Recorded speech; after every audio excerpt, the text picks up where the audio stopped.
Greetings and welcome to Stunthangar Video Hangouts. My name is Charles Carter and I'll be your host this evening. I want to extend to you my gratitude for you watching Stunthangar Video Hangouts. If you're watching this as a replay, I want you to know that I host these YouTube live streams every Monday and Friday evening starting at 6:45 p.m. Pacific Standard Time. So please make a note of this so you can watch or be part of the live stream. Plus, we have an after party following the live stream, which is sometimes better than the live stream portion. You must be a registered Stunthangar Forum member to find the link to be part of the live stream and the following after party. Here at Stunthangar Video Hangouts, we talk about building and flying model airplanes, sport flying, competition flying, and what you've been doing lately. To join our conversation, if you are already a member of Stunthangar Forum, you can find the link if you scroll down to the section called At the Bench, which is right below in memory of our friends. If you're not a member or if you're not logged into Stunthangar Forum, the At the Bench link will not appear. And if you're not a member, please register at stunthangar.com/SMF. That's stunthangar.com/SMF. That's Smart Men Flying. That's courtesy of Jeff Riley. You must place a space between your real first and last name when you register. You must also use a valid email address or Sparky. The proprietor of Stunthangar will not approve you. Now, if you're inclined to not come in but just enjoy watching us on YouTube, wonderful, fantastic. Please enter your questions or comments in the chat box over here, and I'll do my best to make your comments or questions a part of the show. And understand, sometimes even I can't get a word in myself. So be patient, and I will ask our illustrious panel your question or state your comments. And by the way, you only can do that during a live stream. So like I said earlier, I host these YouTube live streams every Monday and Friday evening starting at 6:45 p.m. Pacific Standard Time. So if you like, you can come in during that live stream, ask your question or put your comment in, and then maybe come back and watch the replay at a more convenient time for you. Now, if you find the Stunthangar Video Hangouts that I host or the many building videos that Sparky usually does, I know Sparky has not been doing a lot of building videos lately. He's really busy building his shop, but I know he's anxious to get back to building some planes. So hold up, hang tight, he will be back. Now, if you find the information that we provide on this platform informative, please hit the thumbs up, thumbs up, thumbs up, thumbs up. Subscribe and share the videos. Comments on the videos also help the Stunthangar YouTube channel grow. Please consider joining Stunthangar's YouTube channel memberships, which start at just $4.99 a month, which is less than 17 cents a day. I mean, it's like going to Starbucks and buying one of their lattes or one of their coffee drinks once a month. That's all we ask. And by the way, I'm a member myself. I have the $4.99 come out of my own checking account each and every month, and I don't miss it, and I suspect you won't miss it either. Plus, you'll be supporting your hobby, your passion, your love, hopefully. And if this is not your thing, then you're probably not watching this. So, but if you are watching this, it's probably something you really enjoy. So please support it.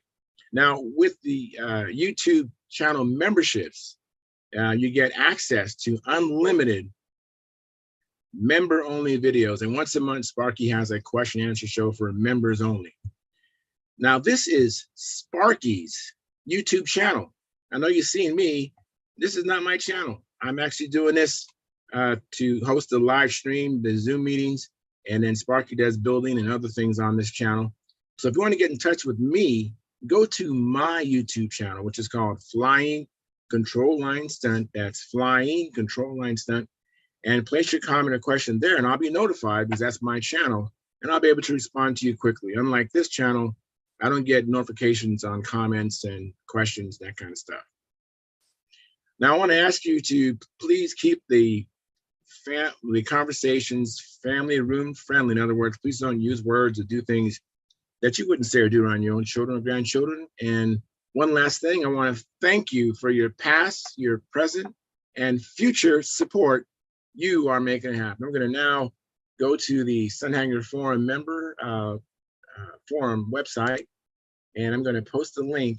So that's how you get in here, and it's posted right now. All right, great. So that's how you get in. You go into Stunthangar Forum, and then go to At the Bench, and you'll see a link with today's date posted inside Stunthangar Forum. And I'm going to go to what I call the control panel. This is how I kind of keep tabs on the show. And let me see, I got 3 monitors I'm using as well. So I'm usually a pretty busy guy during the show. Let me see here. Just give me a moment here to navigate to where I need to be. Hope everybody had a good weekend. And hopefully we have a show about what's been happening with you, what you did this weekend. If you went flying or did some things in your shop, that'd be great to hear about it. Let me see here. I'm heading into the control panel now. A few more clicks, and we'll be cooking with gas. And it looks like we already have 11 concurrent viewers and 7 likes. Thank you very much. And let me just do another little couple clicks here. And just give me a second here, and I'll be give my undivided attention. So I did do, I've been working on a new plane for me. It's called a Talon. My P40 gave up the ghost. I'm still in one piece, but it needs some major surgery. So I put that plane aside. And let me see here, Gary Sinclair, he's a member of our YouTube channel.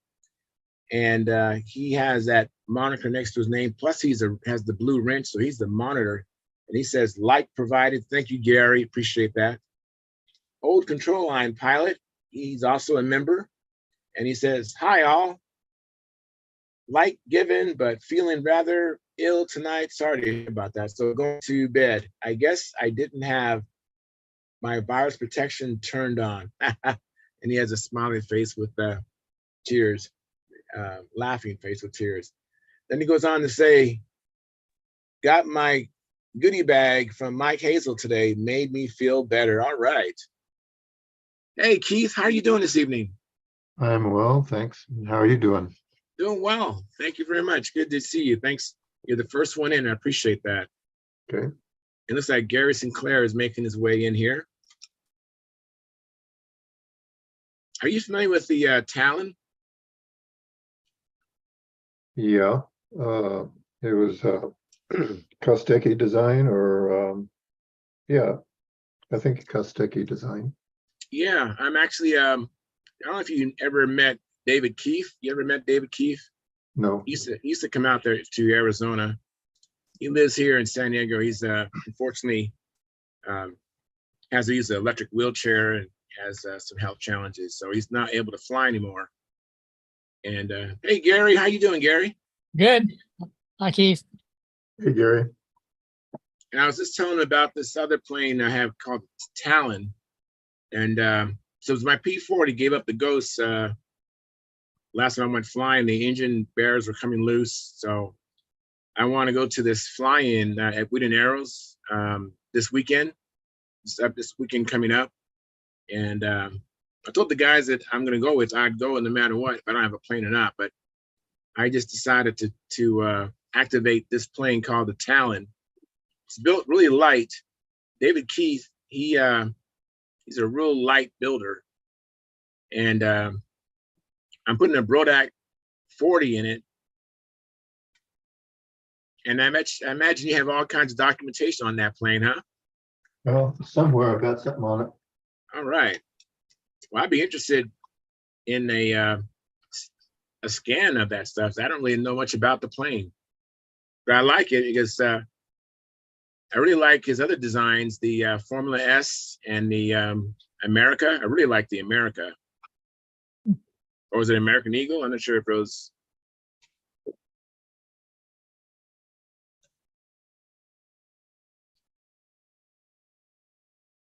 Let's see. Let me make it big here. 1 second. Oh yeah, look at that. Yeah. That it looks That looks cool. Oh man. Well, do you have that? Do you have that model now? Yeah, I do. It's in the garage. There's more of it. Wow, that looks great. Looks good, yeah. And there's an I-beamer. Oh, Oh, it's an I-beamer. Oh, okay, I don't think the one I have is an I-beamer, but it's kind of hard to tell because he has the leading edge sheeted. Oh, okay. That looks good. Yeah, that's the plane I have. okay. Yeah, very nice. I wonder if it's the same numbers as the Formula S, if it'll fly just like that. I never flown the Formula S, but Bob Wiley sure presented that plane well. I don't know. This came before the Formula S, I think. So I don't know what went into the Formula S that this doesn't have.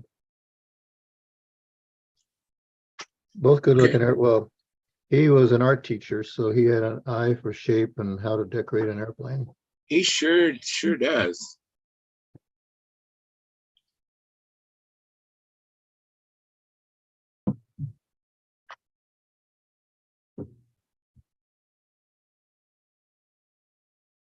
I'll email you and see if you can scan me documentation you have on that.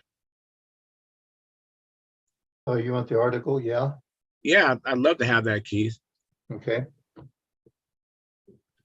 I don't know if you have my email still, but I'll email you so that you don't need to worry Okay. about remembering. It'll be Okay. on me to remember to email you. So that's what's been going on with me, and I'm actually pretty excited about it. But so David Keefe already built it, but because of his health declining, he never got a chance to fly it. So it didn't have an engine in it or a fuel tank, but it was all built. And so I'm putting a Brodak P40 in it, and that's what he built it for. So at least the mounting holes lined up. Don't have to do all that. But let me welcome, I'm not sure who came in next, but I see Jim Hoffman and Stuart Morrison. Thank you guys for coming in. Good to see you. Are you talking about the Talon airplane? Yeah, the Talon. I got a Talon from David Keefe. Hmm. And it's I very light. built one years ago, a Talon. What do you think of it? I was pleased. It was I was able to build it feather light, but it was before the days of the Aero Tiger. I had, I think, an OS 40 FP in it. But it flew well. Oh, good. Aerodynamically, it was I remember Gordon had an airplane called the VUM at one time. It was either his or Renee Berger had it. And I remember the airplanes aerodynamically were very, very similar. And they flew about the same too. Oh, cool. Yeah, I don't even have a classic plane that I fly regularly. So if it works out, that might be something I'll fly in classic. So I can at least get 2 more official flights on a weekend. Yeah, mine was light. It was I think it was 40 ounces. Oh, nice. Oh, very nice. Yeah, I haven't weighed this one, but it feels light. It feels, I mean, David Keefe, I don't know how he did it, but I've flown a number of his planes. I've flown an Olympic he built, which was like 30 something ounces. I forgot what the number was. Yeah. And I flew a couple of Noblers of his. And now I'm going to be flying this. And all the planes that he built were light. They all seem to fly. I've seen a lot of David's airplanes. They are feather light, his airplane. And John Wright has been flying with his, I think it's his, it's a Nobler, the Gieske Nobler. It's red. Mm-hmm. I know John Wright, that plane was a plane that David Keefe built. Yeah, he had that at VSC, I think. Yeah. I never met Dennis Schultz or Coates or Schultz. I never met him, but I guess David Keefe built a lot of planes for Dennis. That was an ongoing thing where he was just building for this gentleman. Let me welcome Howard. Hey, Howard, thanks for coming in. And it looks like Dennis Adamson is here too. Hi, Thank you. hi, everybody. Thanks for coming in. Hi. All right, so I imagine now we have a little bit of a crowd. I was going to ask you, Keith, if you made any progress on your big job. I got the wing and tail, fuselage and tail on it, so I'll go get it. Okay. Oh, very cool.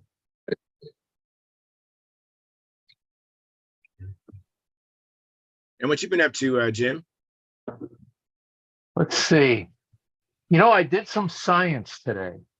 Some science. I love Yeah. science. I've been playing around with spectral lines. And I think I mentioned last time I was here, I got a kite, and they use similar spectral lines, and they put sheathing over it at the knots. And they claim that that improves the strength of the knot. So I bought some of the sheathing and made up some test samples and did some pull testing today. And what was your conclusion from those testing? A waste of time. Did nothing. Yeah, I think Mike Lonke said that. He's Yeah. right. I'd already purchased the material, and so I tried it. But you know what? I Nothing. think it's always best to try it and not listen to everybody and make your own decision based upon your own results, you know? That way you have confidence that you know that it works or doesn't work. Yeah. Too bad. Too bad. Yes. Yeah, it's too bad for that. Perry Rose was one of the guys who posted he had used the sheathing and it let him tie just a plain old overhand or granny knot, whatever you want to call it. And they held with the sheathing where they won't hold on the plain line. But That's true. Yeah. I used a simple knot. That's what the kite guys are doing, so I emulated them. and okay, so the line still broke at about the same place and everything like that. No improvement. No, Oh boy. All right. no. Well, Keith, you have less pieces of airplane than you had last week. It looks like a Yeah, plane now. That's it. Together. Yeah. Hope to have the nose or the fuselage block on by now. But it'll go on tonight, so we'll start carving on this thing tomorrow Super.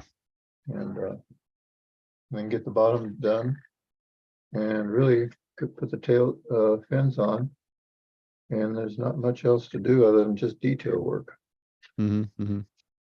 And every time you start to do some kind of detail, there's something else crops up. So there's a couple Yeah. bits of work on that, probably. Does the bottom of the fuselage get planked also? Yeah, it gets 1/8 inch cross grain from Yeah. Okay. nose to tail. And of course, there's that cowling that's the signature of the airplane that you did Yeah. such a nice job on the last one. And I've got a couple good blocks to choose from, so we'll see what happens. In fact, That's awesome. I'll take wood off the same block that I used before, I think. Oh, Terrific. that'd be good. It's That looks good. as near as I You can notice tell. he can carry it with one hand. All right, so it must be pretty light, right? So Well, Yeah. yeah, I haven't got it right now, but see, the wings were 8 ounces. The fuselage the nose is 4, back fuselage is 1. And this tail section doesn't weigh much, so yeah. But you It's might be around less than- 16 or less now, it's even. less than Okay. 16 ounces right here, I think. Yeah, that's outstanding. You wonder if with a 16-ounce airframe, where does all the extra weight come from? But engines and Yeah, that's it. tanks and wheels and landing gear and It's amazing how fast it gets heavy after that point. yeah, Painting and hardware. Holy mackerel. So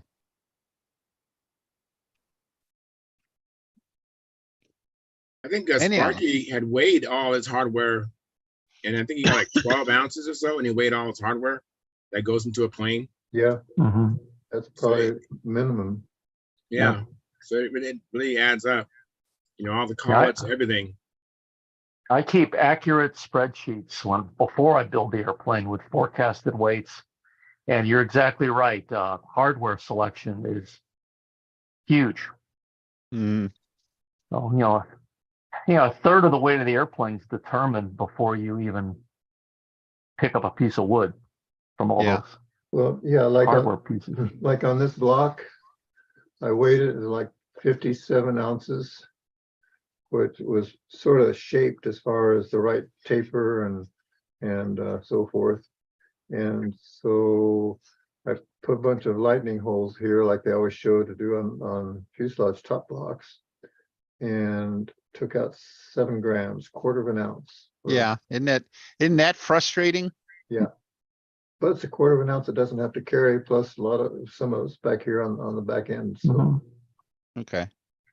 Well, it looks to me like you're shooting to get that block installed without, and then not having to take it off to hollow it out again then, right? no, I'm Okay. hoping I came close. And it's going to be kind of thin in a couple places, which means it's already pretty well shaped because it's straight taper from Right. up here from the nose clear back to the tail. Plans show a straight taper. It's not any curve in it at all. Same thing Mhm. with the width, straight taper from here in the midsection all the way back to the tail, straight. Yeah, Very cool. that's it. Thank you, Keith. At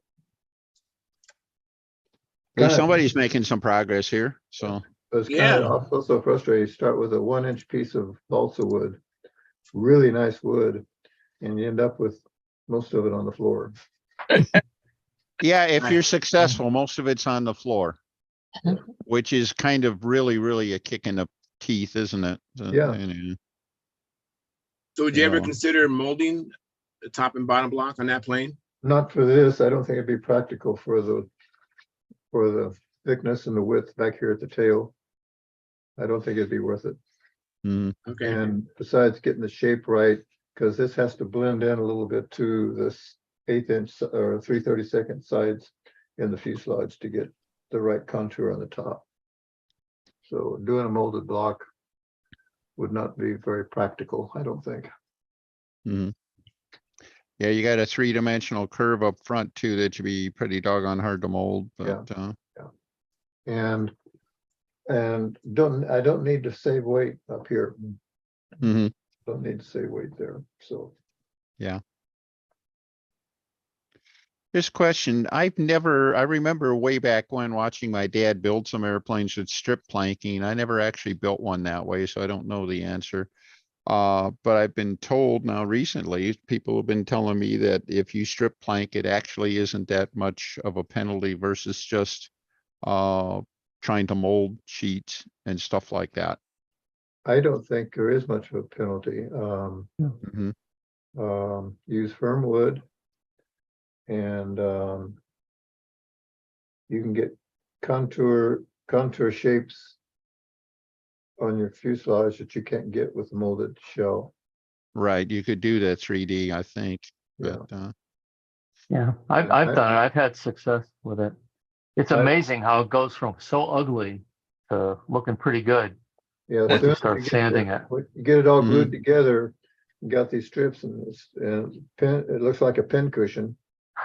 Pull the pins and then you start sanding and say, hey, this looks pretty good. I'm a firm believer in planking ever since first airplanes I built were Muciano scale airplanes. okay, sure. And I was a young teenager at the time, but I was really impressed the way those things worked, or the planking worked, and I've been with that ever since. I'll be darned. Okay. I've done a couple molded shells for rear deck and so forth, and that's worked okay too. But Mhm. planking is, well, on my semi-scale Martin Baker, it's a molded deck on the back because that's pretty much straight taper on the top. Mhm. And the nose end is planked, and because there's just no way to get a molded shell. And Mhm. Raby could do it, but he did some magic. Frank McMillan was with him once, setting up a fuselage and doing the molding. And Frank said he'd take a knife and put a slice here and take a slice there, and all of a sudden it was done, and perfect shell and perfect contours and everything. But Hmm. That sounds like that'd be a challenge too, working with and against the grain in different directions and Yeah. stuff, trying to get it Yeah. to all to work. No question that they turned out really, really good looking when they were done, but, And if it's done right, it's strong. mhm, You put formers in there every 2.5 inches. And for standard size stunt ships, I'm talking about, mhm, 3/32 inch planking works. mhm, It's just, I think, a practical way to go. mhm. Problem also I'm gonna run into, I use Signet for the planking the strip, gluing the strips together. And Signet works because it sands down and doesn't show a seam when you start trying to finish it. But I don't think you can get Signet anymore. Maybe we could do it with a sandable wood glue, but I've never Yeah. tried that. We'll see.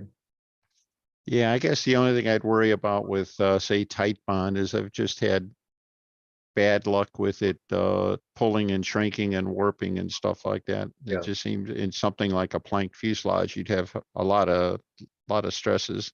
Maybe if you did it, just a couple of strips at a time on opposite sides, top and bottom, left And that's side, what I right do. side, Yeah, something like that might work, but, but like the center strip on the, like on the bottom, by planking the bottom, put the center strip in. yeah. I'll have some form of a fuselage side sheet, Mhm. and then just plank one strip each side, one Yeah. side at a time. And Yeah, just sneak up on it. Yeah, Yeah. I'd hate to do it with CA because I'd No. hate to sand it on you a shell like can't that, sand it. so, You'll yeah. show the seam every time, no Yeah. matter how you finish, you're gonna show the seam. Yeah, okay. We tried Duco. I think that's what it's called. That might work. It's cellulose glue, I think, isn't it? Yeah. Yeah, that would probably work. Can you still get that stuff? I saw it at Discount Hobbies here in San Diego, Okay. and so I don't know. And I don't know if it's old inventory that they just still have. I don't know. It's a good question. And Ambroid, used that once and it didn't work very well because it doesn't sand as well as what the Signet does. Oh, by the way, I still got a tube of Ambroid if somebody wants it. I just don't like it. You should put it in a glass case with a sign that says, in case of emergency, break glass. Yeah. Yeah, just hang on to it and just take a whiff every once in a while to bring back your memories. Yeah, that works too. That works too. I got some Yoo-Hoo Heart Yeah, that stuff was great. that I don't remember that. That must have been before my time. no, it's probably after your time. It's fairly recent. On the advice of, I thought it was Bob Hunt, but he said it was Robbie that advised me to get that stuff. Mhm. Yeah, the hobby shop I used to work at back in Detroit, Joe's Hobby, they used to do like a great big order from Gropner in Germany every year. And they would also always get, they'd always get a case of Yoo-Hoo Heart glue with that. And it was, the locals would just eat that stuff right up. It was a very, very good stuff to use. Very good stuff. So. Huh. But it would be, it was clear and everything like that. And as I recall, it sanded and behaved itself pretty well that way. It would probably be pretty good for strip planking. Was But, it cellulose as well? A Yeah. cellulose- Yeah. Okay. Very cool. Let me ask Stuart, have you been doing anything, Stuart? Last time I think he was working on your tutor, right? Or was it something else? Hang on a sec. Well, last time he was out lumberjacking, wasn't he? Oh. I'm watching the hockey game now, so I'm Oh. paying much attention. So yeah, I haven't done much. I gotta get Len to give me a hand. Thank you, Mark. And by the way, welcome, Mark. Thank you. I'll make it big so people can see it. I never even heard of this stuff. Mhm. Huh. Have you been Those are hanging two- out with Hunt also? Or So those are That two stuff different. top, actually, I've used it. I think it's pretty good stuff for certain things. Yeah, it is. Yeah, that's what it looks like. Let me make it big again. It's old style, but it works pretty good. There it is. Yeah. I think that's a German company. I'm not positive. Mhm. So, Yeah. I Very feel, cool. you know, that one moment right now made me feel like Keith Trowsell. What's What? that? You know, you mentioned something, I run to my shop, I could bring it back. Yes, I know. That's it. That's it. True. That's the only reason I did that. I wanted to know what it feels like. Yeah.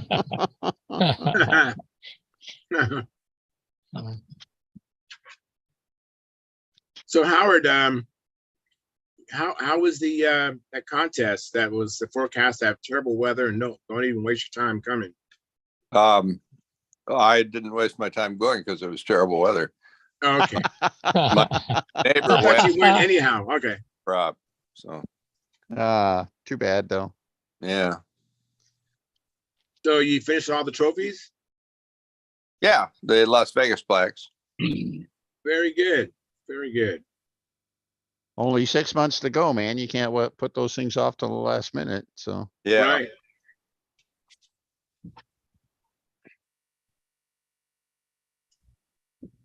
anyhow.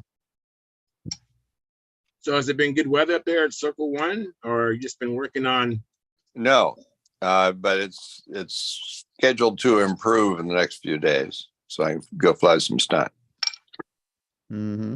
My wife is nagging me to practice. That's tough. And Mary Lou is awesome. That's great. That is great. So how about you, Dennis? Has the weather improved so you can at least go out there and fly, or it's just been building season? It's just dreadful. It's just been dreadful. We did get, my wife and I actually went out to renew our local zoo membership today, and we went and walked around the zoo a little bit. And honest to God, over half of the animals, they didn't even let them out because it wasn't warm enough for them. So Wow. Okay. none of the birds or reptiles, any of the small mammals, any of those guys, they didn't even let them out. So it was actually turned into a pretty nice day to walk around the park as long as you had enough, layered up enough for it. But so it wasn't a total loss. So, but as far as flying and stuff, it's just no way, not even close. So, and at least the next 10 days say it's not going to get any better. So the forecast. So Oh man. good building season. I should be getting a lot more done than I am, but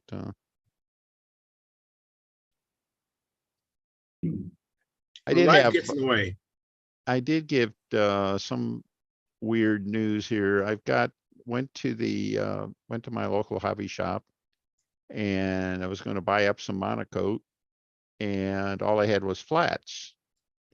So I went ahead to, well, gee, I think I can make that work. But instead of buying just a roll of this or a roll of that, I bought like 6 rolls of stuff. So I'd have enough, to build up different color schemes and stuff that I had in mind. I got it home, and 4 of the 6 rolls that are marked flat are actually glossy. Huh. Oh, great. Oh, great. Yeah, which is, so now I got it, the ones that aren't glossy are really outliers. I can't match them up with anything. Oh It's man. like, geez, how do I get into this? And so I don't know. And I had read this, it was a comment somebody made in Stunthangar. They put the label on the Monaco label, and Yeah. it's basically the trademark label. It's a Top Light Monaco, whatever, and it's a flat finish. All right.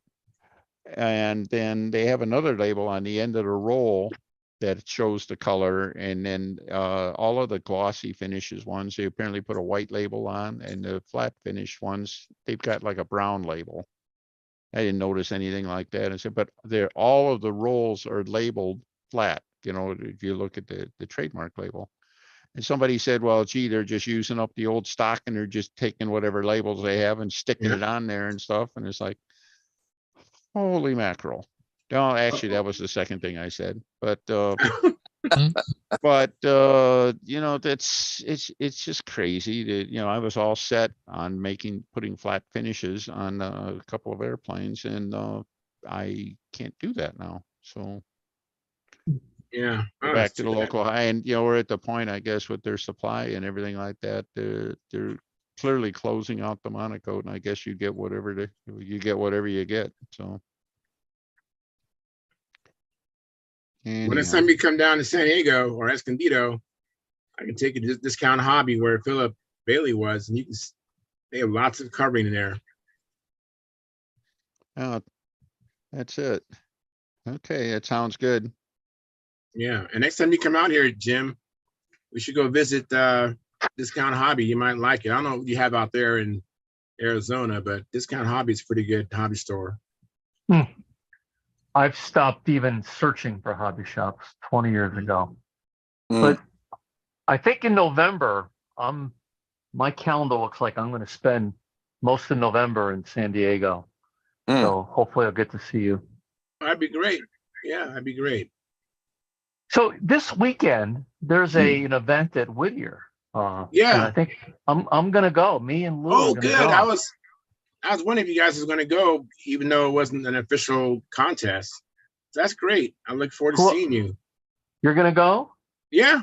Yeah, I'm going to bring good. that talent, and I'm bringing two other gentlemen, Carl Reed, who you've met before, and Joe Mata, who you've met before.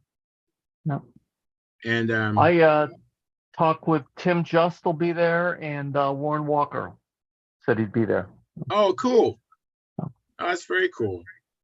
No. Yeah, I was hoping that there'd be a good turnout, even though no competition. Yeah. Hey, Philip Bailey, how you doing?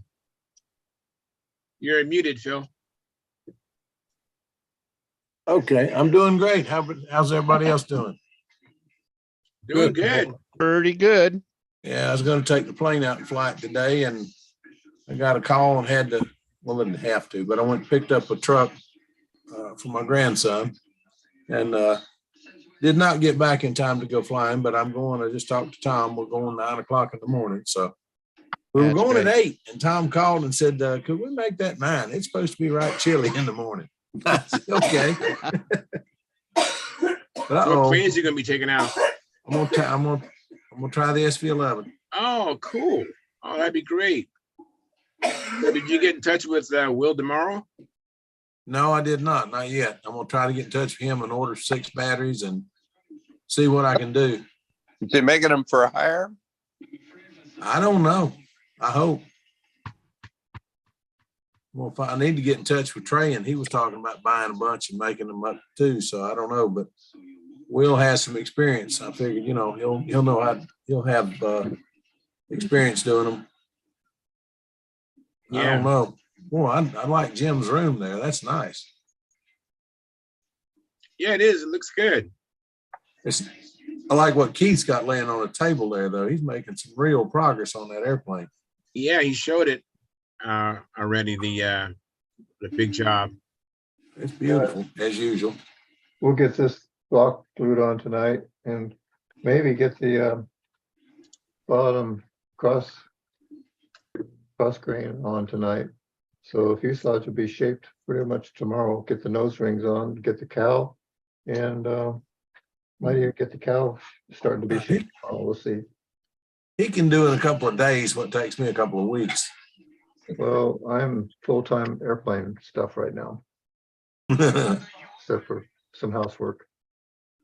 Wow. So I guess the flip side is what's taking you so long. So Yeah, Yeah. make it go faster. whatever. I have several side jobs, not real interests, but several things going on I have to take care of because nobody else will. Yeah. It's funny, everybody wants to criticize what you do, but nobody wants to help. Yeah, I know. It's funny. Not Not PC, everybody, but Phil. you ever heard the phrase critics are legless men who teach running? So Yeah, really. I think that's kind of where you're at. So It's interesting. My wife finally told me to say something that I thought, well, that's kind of out of character for me to say it. But I told him, I said, if you don't like the way I'm doing it, here it is. Step in and do it yourself. Yeah. You know, not one of them stepped up, not one. Yeah. Huh. Let me welcome Carl. Hey, Carl, how you doing? Carl has arrived. Yeah, good. Thank you. How about everybody else? Good to see you, Doing Carl. good. Doing Yeah. We're good, man. good. Life is good. Yep. Life is good. Weather's not good. Life is good. So, Yeah, we're supposed to get the crap you've got now Wednesday. I yeah. don't want it. Y'all can keep, well, don't keep it. Send it Well, somewhere. That's it. The China, stuff we got on that's a good Wednesday, we're place. gonna get the rest of the week too, so. Yeah, I understand we're going to get about, what they say, 7 days of it, 7 or 8 days of it. Rain, Mhm. rain, wind, and rain. So, We get- okay. We get Rain, and wind and rain, but and at least it's snow. cold out, so, And we yeah. get snow. Let me I haven't asked Mark what's been happening with him. So what's been happening with you, Mark? Actually, I'm in the middle of sending a nasty note to somebody, but that's okay. I can wait for it. Yeah, no, it would never be to you or anyone on here. I do want to bounce this off you though. Thank you, Charles. The judges, the suppliers list that I've been working on. Yeah. What I'm going to do at the latest Wednesday, possibly tomorrow, is send my final copy to Chris Rudd, who's going to email it to every Pampa member. Okay. Nice. There's two reasons for that. One is I'm pretty strong about Pampa, and I believe Pampa should have certain advantages. So I'd like to give first shot at this thing to Pampa members. Second thing would be, if you see things you'd like to improve in there, if you have other sources, I'd appreciate it if you get back to me. Because my thought maybe is every maybe 60 to 90 days to update this thing. That's a good Okay. idea. So Very if you hit on any of these hyperlinks, for example, it doesn't work, or it's taking you to the wrong place, please let me know. Okay, that's an easy fix. And once that's done, I think it's only right that it be made available to others. But I'm trying to figure out if we can do that through the Pampa website. Yeah, a I mean- a public's access point at the website might work. Yeah, public, yeah, something that you don't have to join to get it. Right, But I'd like, right. we're working on updating and modernizing and maximizing the use of the website.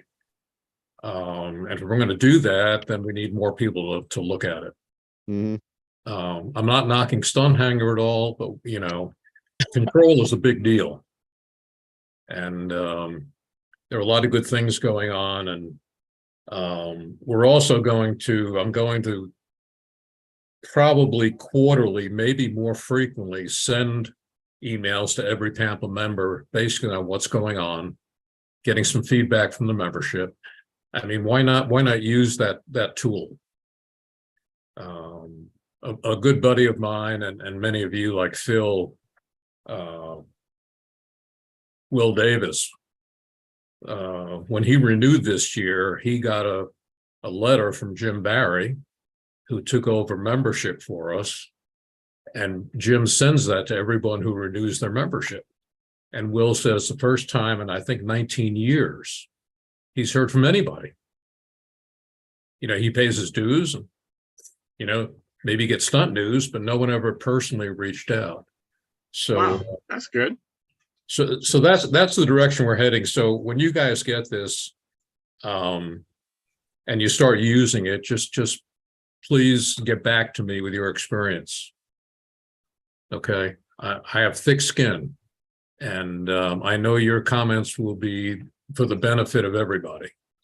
So I'm not worried about that. If you see things that should be better, I'll make them better. But I think it's going to help people that are isolated. The only hobby shop I can really go to is Carmichael's. That's 4.5 hours. Wow. It's a day trip. And if I'm going to do that, there's something wrong with the system. Mm, And I'm a couple of weeks away, 3 weeks away from going to triple Yeah. free, where one of the most popular questions is, okay, Mark, okay, Will, I love this. What do I do next? And when you tell them that hobby shops are disappearing, that's really not a selling point. Right. Right. It just isn't. But like you guys, I'm not a give up person. Let's just change with the times instead of fighting them. So if you could help me, I would appreciate it. There's a lot of hours that's gone into this because I believe in it. I believe, people are having trouble finding things. This is going to help. mm. Okay. So feel free. Let me know what you like. Let me know what you don't like. Let me know what you think is wrong. Or if there are errors in it, please let me know. And okay. Fair? That's fair. Yep. Okay. Last thing, Dennis, I just sent you a note, but I'll tell you what the note says. I asked the Dennis and Jim Hoffman and who's the third one on that? Mark Gerber. Mark Gerber. Yeah, Mark Gerber, absolutely. Put all this work into a judge's guide and a clarification and simplification of rules with no changes, just so you can read it and the judges can be consistent. I asked the district directors, well, it's more than that, about 13 people on the council to get back to me by Wednesday with their comments so we can have a vote. Okay, and I just want you to know the early returns are very, very positive. Okay. Okay. So, And with that, Keith made a really good suggestion, and I want to go Yes. back and forth with him a little bit on that. Yeah. I may be overthinking it and whatever else, but not that I ever did that before, right, Jim? But at any rate, I'd like to work Keith's suggestion in somehow. I think there's certainly I merit there. apologize. My comment was about 2 months too late, but Mm, well, that's all right. hopefully it's a living document and we can improve as it goes on. Yeah. That's really the key to the whole thing, and that's why putting it in one place, if we see something that needs to be, Yeah. made clearer, made easier. The whole thing is to try to make this thing as stress-free as possible. Yeah. We'll take all the stress on the rule changes and we'll dump it on our president and let him, work it out for us. So, Absolutely. And by the way, Keith, Mm. I don't think you know this, but we voted and we took you off probation. So now you're a full-time Pampa member. yay! Took only 49 years, but we got it. We Well, love you, buddy. Well, wait a minute. Was that the prize or the penalty? I don't understand. No, the man is just like you, Dennis, and others. The man has earned everything that he gets Oh, and more. and more. And policy's been. Thank you, guys. Policies, Okay. Hall of Fame guys are permanent members. all right, I got a Mark, question. you made a comment about thick-skinned a little bit ago. Begs the question, how's your boo-boo? Oh, it's good. It has these stirrup stitches or something, and when they fall off, I'm done. I mean, it's not that I'm dead. Yeah, not done that way. Okay. Yeah, no, it feels pretty good. Thank you for asking. It doesn't look like you're even wearing a bandage now, are you? No, it's just a couple of Band-Aids left. Okay, yeah, but you were wearing something more substantial than that there. the Yeah, I weeks was. past, so that's good to I was. see. That was my sympathy dressing. Ah, okay, okay. It goes Did it out to work? about here. Yeah, did it work? Yeah. Yeah. All right, Oh, Lord. that's good. That means we can pick on you without feeling guilty about it. Absolutely. Everyone else does. Yeah, that's it. Yeah, why That's should it. we be different? Absolutely. Absolutely. That's really damn good news. So. Yeah. great. It is. That is Thank good. you. It's good. Yep. All right, I got a question. All right, When Jim, is triple Jim T? Hoffman says he's got to go. So I'll see you, Jim. Thanks for coming in. Appreciate it. Jim, take care. Always good to Bye-bye. see you. I gotta go. See ya. Okay, Take care, Jim. Jim. Here, Good Jim. to see you Always again. good to see you. Take care. All right, Phil has a question. It's for Mark. When is Triple Tree? Isn't it it's The 2 weeks, 12th isn't it? The first day is Friday the 12th, which is really a move-in day for most people, the campers. Yeah. And everyone. And Yeah, it goes from there to the 20th, which is a Saturday. but we're 18, 19, and 20, right? 18, 19, and 20 is Stun Camp and the Stun Contest. Okay. Do Okay, you know that's for what I sure need if to you're know. going to be flying old time? Somebody asked me about that the other day, and Yeah, because a lot of people have promised they're bringing their airplanes. So we're All right. planning to run it. that's You are great. gonna fly old time? Yep. Oh my gosh, I gotta change gears. I hadn't even pulled the old timer out. Okay. Yep. All right, I'll tell the guys. That'll be 3 more anyway. Absolutely. Come on. That's great news. Great, great, great. I'm just so sorry it's not in my cards, but what the heck? Well, I don't know if I can get to fly it, but I'm gonna go in the morning, and if I can do the overheads, I'll be there flying. Dennis, I'll pick you up. I'll go out of my way and pick you up. That's okay. You'll have to do that. Have you been there, I'd Dennis? love to have you, Danny. It's We've a been hoot. making a bunch of little day trips and long weekend kind of trips and stuff like that. I'm trying Now I'm to going to pick up Howard because they're, the first 2 days are combat.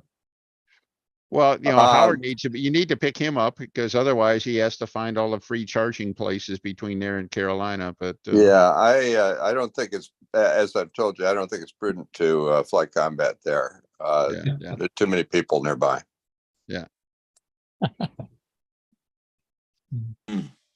Let me catch up in the chat box.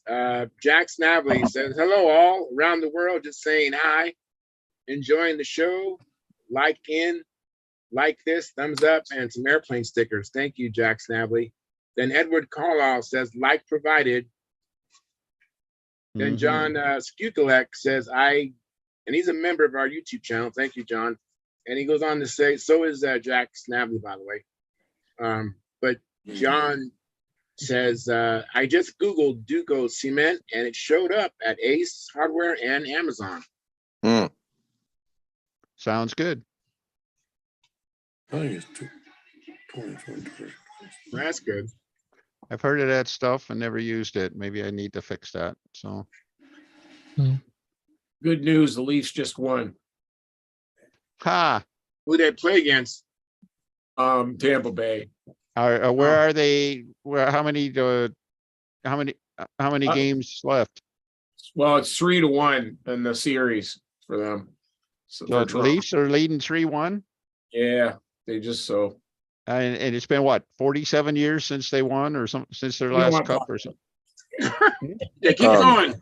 Keep piling on, Dennis. I'm the Red Wings fan. All right. So, Well, we're gonna knock out. I think we're gonna knock American team out real soon here. all right. All right. There was a brouhaha a while back about glue sniffing. And as a result, I think all those people took toluene out of their glue. Okay. And it hasn't worked as well since then. Ambroid had toluene in it. I wrote to the guys at Ambroid and said, have you taken toluene out of your glue? This was a year or so ago. They said, we never changed the formula of our glue. It's been the same for 80 years. But it's not. So I have a hypodermic needle and I squirt toluene in my glue tubes. Really? Yeah. That's ingenious. That's a good idea. There is one of the free indoor rubber sites. Forget which one. They are selling a regular acetate or acetone kind of base glue or something, regular model cement in a nice little vial with a pinpoint on it and everything like that. But according to my nephew, it works really, really good. And so I don't know, I was thinking I might try some of that too. But Be right back. One of my batteries is charged. All right. so By the way, we have like 30 viewers and we have 19 likes. So if you haven't hit the like button, please smash that. And please consider joining our Stunthangar YouTube channel. and supporting us with the memberships or maybe through the super chat. That helps out. Thank you.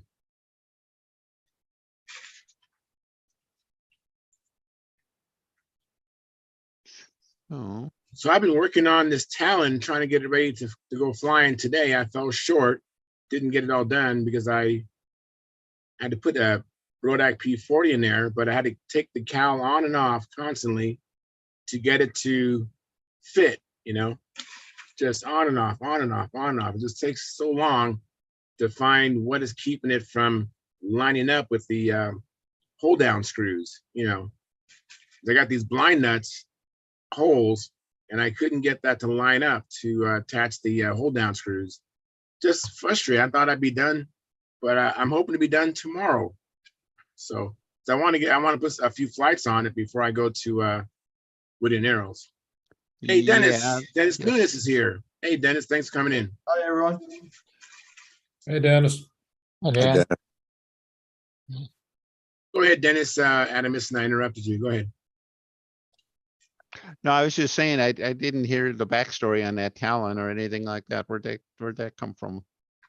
Well, I have a friend of mine whose diabetes just got worse and worse, and he's in a wheelchair. Not full time, but to get around, he needs a electric wheelchair to get around. And so he just, gave up on the idea of actually flying. And so he sold me a bunch of airplanes a couple of years ago. I've had it for a while. I just haven't had a chance or the motivation to use them because I was happy with the other airplanes I was using at the time. And but they have like this Talon is never been flown. I mean, the Wow. lead outs aren't even terminated. So it's like a brand new plane, and that's never been flown. But so I finally got the cowl on, and the all the hold down screws work. Everything's lined up. Got the fuel, got the plumbing all done. I cleaned the fuel tank, an old fuel tank, and checked for leaks. And so now that's there. And I'm going to go and terminate the lead outs, and I need to make a weight box cover. It doesn't have that for some reason. But it's a nice looking Talon. Talons are nice looking airplanes, so yeah. It is. It really is a nice looking airplane. So I have Wow. something to fly in Classic, but I don't have appearance points. But at least it'll be another day of flying at a contest. Well, I don't know. Tell them you tied the lead outs. That's the same as finishing. That's finishing the installation of the bell crank, right? So come on. So That's stretching it. that's just well, it's a little stretch, but yeah. Yeah. All I right. do realize the president of Pampa is listed, right? Hey, Mark, Yeah. you going to Whittier? I wish I could. Matter of fact, I wish I was Whittier. Oh, That's a narrow point of view. All right. oh, he's getting slick on us now. The lowest You are- lowest form there. You Yeah. are so quick. That is quick. Hmm. So Dennis Nunes, what you been up to, Dennis? Oh, still working on a plane, doing some Z-epoxying on the outside, the raw wood and so forth. Mhm. After I showed my plane the other session, it seemed like there was some questions that you had, Charles, on the Walker flap adjuster. Yes. And so I put one together here from pieces that I had. So Oh, that is not in a wonderful, plane, so I Dennis. can show it to you so you can see what happens with it or what it Oh, does. that is. Thank you so much. I've been meaning to get around to ask you or ask someone if they could do a demonstration on how to make that. This control horn came out of my profile that I lost in Las Vegas. All right. But again, it's for a profile. Normally for a full body, everything be centered in here. Right. So this Right. is offset. But Okay. it's a two-piece horn that comes apart. Oh, okay. And then it gets tied together with a bearing, a brass bearing. And that gives it the movement. If I can get my hands out of the way here, to adjust the flap however it needs to be. Okay. And again, you get the double horn. Now, normally what I run is straight from the bell crank to this horn, and then from this horn, the lower hole, straight back to the elevator. And I try to Alright. keep everything in a nice straight line. And then this part is how it actually operates. This is basically a standard push rod that would go back to the elevator. All right. And I have just a piano wire connector that goes into the horn, Okay. like so. And Right. I happen to use a wheel collar, but you can use a soldered connection on there, no problem. And this would get connected. The ball link would get connected with a bolt, a 440 bolt, and I use a standoff, everything for that. Now, this part here is loose. It's a 440 bolt that's 1.5 inches long, has a lock nut and washers on each side. And filled in between here is just a piece of balsa wood. And then I will go in and wrap that with carbon tow and epoxy, Yeah. and that locks that all together, no problem at all. So that's Which way is the grain on that balsa wood? Is it going is it end grain, end grain? it's going a long ways on this one, I believe. Okay. It's hard to see. But Would it matter though? Would you it's want not it? that critical. Okay.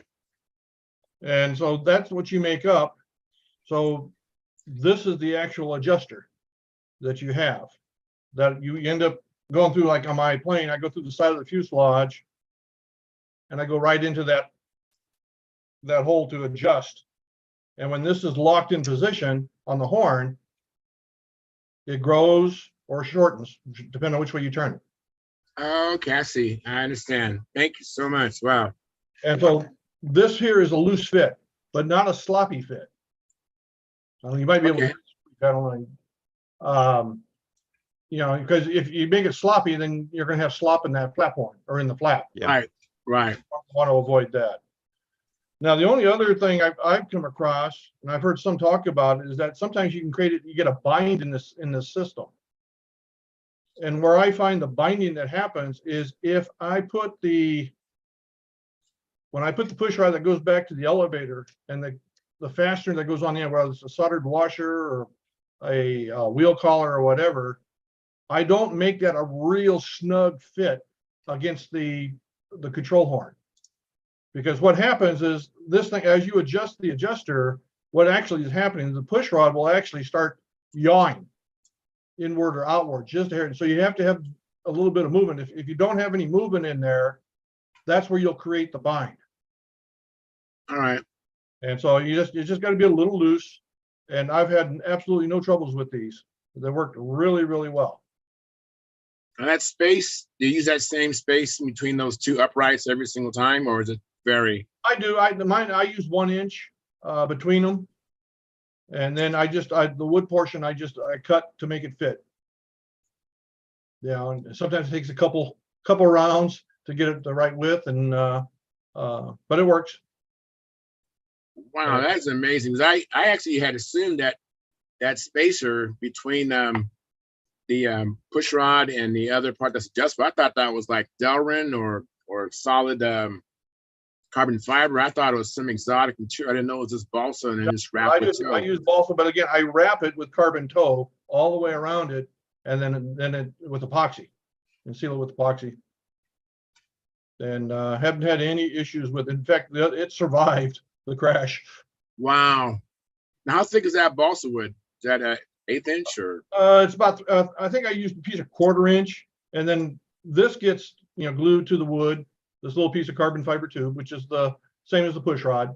And then once I put it together, I just sand it across, sand it nice and flat, and then wrap it. But when I'm building this actually stays one piece. I don't split this till the very end where I'm ready to install. And so that way everything locks into place. Oh, that's a great tip. Thank you very much. Yeah. But very easy to make. And I find it well worth it. To me, it's worth the extra weight. I don't like the feeling I get when I have to twist the flaps and make sure that I get the horns. And it's just a very uncomfortable feeling. Yeah. Yep. All right, I got one question. When I made mine, I did it opposite as far as it's the outboard flap that's adjustable instead of the inboard flap that's adjustable. Mhm. I don't guess it really matters. Come to think of it, It doesn't, but I was told, and again, from a very high authority, I put the adjuster on the inboard side. If you, and the way it works is, if you need the wing, your outboard wing to go down, you screw it in. If you need it to go up, you screw it up. if you did it the other way, you have to do it the other way. So Yeah. yeah. Because I get confused sometimes. Okay, what's actually getting adjusted? And the push rod going from the belt crank and then back to the elevator does not adjust. That stays fixed at all times, unless you Yeah. adjust it based on your ball length, let's say at the elevator or whatever. All the adjustment is being made by this other horn. And so you got to remember that. And so that when you're making the adjustment, you get it going the right direction. That makes sense. I had seen a picture of Paul Walker's and he had it on the other one, so I made mine on the other one. And I mean, that's just a different way of looking at it. That's neat. Yeah, I like that because it just helps me to remember which way I need to adjust it. Because when you get in there and you go to, okay, which way do I need to turn this? Right. Yeah. Right. that's true. And it also more people are not going to see it when it's like that. Well, Not going to see the hole where the yeah, screw and I goes mean, in. a little 1/8" hole's all I have, you know. So Well, I know, but you know, I try to hide everything as much as I can on built ups, especially scale semi scales. That's neat. I think I'll try that. Very, very neat. Well, I I'm use all the definitely- brains I have and all I can borrow. So you can assume this will get borrowed. Yeah, I'm going to use it too. Now that I've seen it, I can do it. I need to see it to be able to do it. Yeah, I'm it's a very little tricky to visual as understand, well. but, I mean, it really works really, really well. And again, I won't build another plane without it that has flaps on it. Hey, Dennis, Yeah. Yeah. do Oh, you? the other Dennis, sorry. Dennis, yeah. Do you get any additional play, left flap, right flap? Is there any looseness that you would have? No, and in fact, that's why I made the comment. I did at one time, and it was because the distance, the tightness of this was too loose, and this was sliding back and forth, Okay, and that was causing my flap, the one flap, to flop around a little bit. So this is it's loose, but it's you know not a lot of slop in there, so it doesn't move back and forth. well, the other thing is I've tried split flap horns before with separate horns and from the push rod going to the additional horn. And as the push rod flexes left and right, and the loads on the flapper might be different, it'll push, the push rod will twist, or not twist, but bend left and right a little bit to where you get a little bit of differential in the flap, left and right. And I think this minimizes that, but I wonder if you still see any of that. I can see it when I'm in the mock-up, when I start playing with it and adjusting it. I can see this push rod moving, left and right, as it were. Yeah, But the adjustments that I'm making are so small that it's very that distance is moving left and right is very, very minimal, if it can be measured at all. And again, and that's why I keep everything from my bell crank to the first pivot control horn back to the elevator as straight as possible. yeah. I don't want to, have to cross over or anything like that. Well, yeah, to keep it from bending left and right or flexing. I don't mean bend, but flexing left and right on the push rod itself, which would start to deflect then that inboard flap as the push rod Yeah. but flexes. Yeah, Keith, I've had exactly that thing happen, but I think in my case, I knew I ran both of the flaps off a push rod from the bell crank. So the side to side motion that the bell crank gets, as it's describing the arc and everything like that, that was causing, the flaps to deflect differently. I think slaving it off the push rod to the tail like this, that's a simple planar motion. It's Yeah. not, no side to Well, side on that. So that's probably the key to this being successful. I know I got to see one of Paul's airplanes and with that arrangement in there, and I didn't see any discernible differential flex, one Mhm. flap to the other. Yeah, Like yeah, I've tried several ways of trying to keep that flex to a minimum by splitting the horns. And this by far, I think, is probably the simplest and most foolproof of all the things I've come up with trying to fix that problem. yeah. Yeah, I do like, the beauty of having just a little access hole on the side and everything like Yeah. that, and Mhm. not having to do that. Yeah, no, I don't like that. But, I've been doing Dennis? it for 50 years and it doesn't get any better. It just, it's doesn't. always a pain. Yeah. Well, I just refinished the flaps on my Gladiator that does not have one of these devices because I split one of the flaps. Yeah. It had to make an adjustment. Mhm, Hey, mhm. Dennis, Wire, it doesn't bend very easy. I just wanted to ask Dennis Nunez a question. Looking at it here, if you had the push rod going to that flap horn on a ball link, wouldn't that take care of if there was any side swing? Yes, and I normally have a ball link on the bell crank. I use piano wire on the horn end, but you can Oh. use a double ball link, no problem at all. No, I meant the connection between the push rod going to the elevators and the horn. Instead of that piece So of. this Instead you of a could bent go L. with a ball link here if you Yeah. wanted to, Yeah, okay, and then because I normally have a ball link at the other end. right. Okay, yeah. thanks, buddy. That's awesome.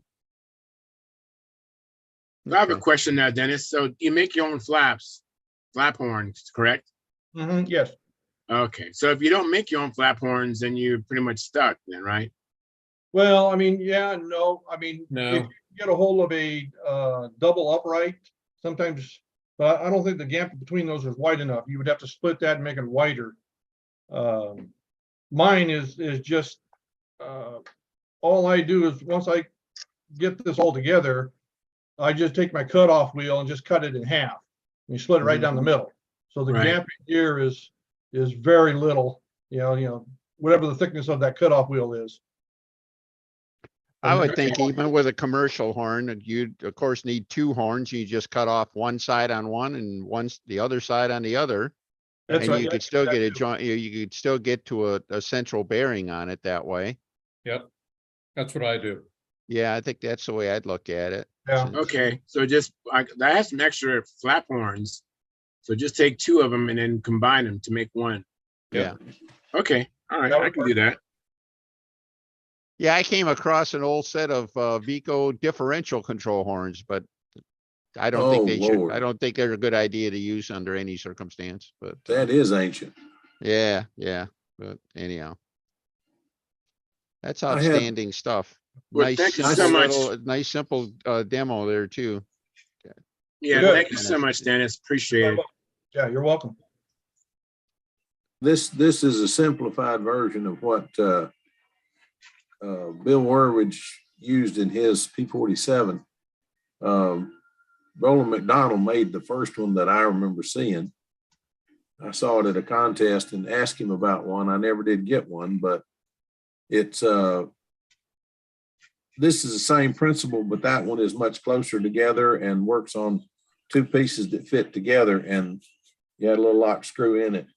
Mhm. And Bill used it on his P-47 and it worked great, but this is much simpler.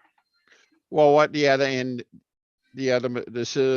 system the McDonald's were using, it did work nice and everything like that, but it was also very hard to make a minute adjustment. Oh, yeah. It was Oh, yeah. basically, tighten it, or you loosen it up and twist hold the flap and then, tighten it up again.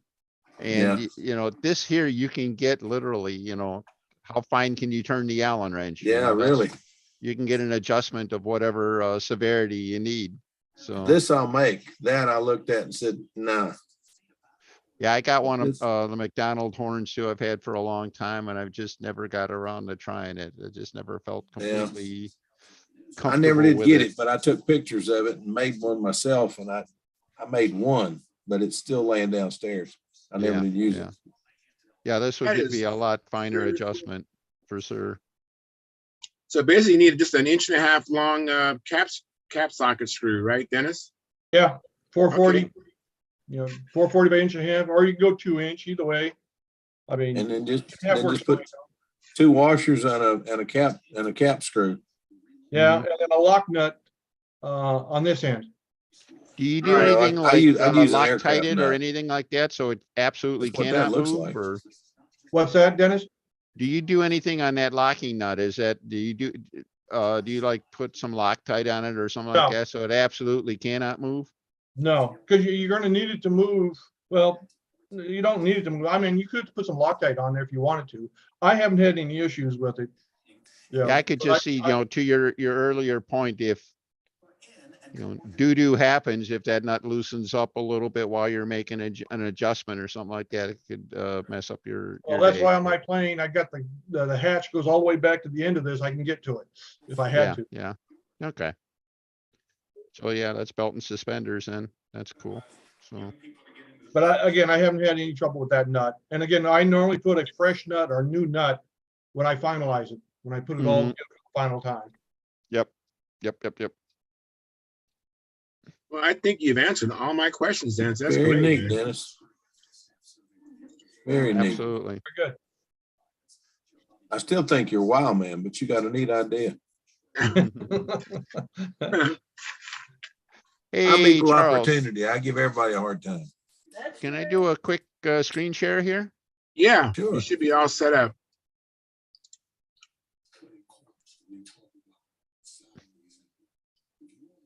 Oh, I'm nice. telling. Nice. Beautiful. That is one of the originals, one of Kostecki's originals, obviously in a less than original state. But, crap, mid-60s. I'm not even sure exactly where this one showed up, but I remember it when it was new. And Wow. Jim Kostecki he was literally an artist, but he used to do a lot of things, like you see all the writing on it and Yeah. everything like that. So, Wow, I can't wait to fly mine. whoops. Keith, you have remember plans for seeing that this thing. airplane? I have plans to it, but I've never seen it. And, I was just wondering if Keith I bet Keith has. might remember it. And Jim had, you know what, he had this, he had, I think, a pale green. He had one that was a silvery blue and one that was black, I think. And the black one, I think, was a refinish of another one before that. So they're kind of confusing, but anyhow, I just thought, I appreciate that. I'm going to if you take need pictures any of mine final when I finish. inspiration or anything like that, that might help. But Didn't I, he have a Fox 35 in that? originally Foxes, and I think later, I think they were all, yeah, when he was competing with them, they all had Foxes in it. Yeah. I think he switched over to McCoy 40 when he built the Formula S and Mhm. the America, the light blue airplane he had at the 69 knots. So He had some beautiful airplanes. I remember seeing pictures. I never got to see one of them in person, but I've seen a lot of pictures, and boy, he had some pretty stuff. yeah, he did. Okay. Well, I have a comment in the chat box by Edward Carlisle. He says archery shops carry fletching glue, which is a nitrocellulose. So Yeah. I don't know what fletching glue is. You know what that is? Is that for The the glue you feathers? put the feathers on an arrow with. Okay, that's what I was guessing. I made up a few arrows and didn't get the fletches just exactly straight. and you could watch the air spin. Okay. Well, that wouldn't be a bad thing, would it? Well, no, but it was kind of weird. Yeah, but you You're, know, you're watching, you fling that arrow at a deer and he's 50 yards away, and you watch that arrow start spinning, and it just things go through your head, you know?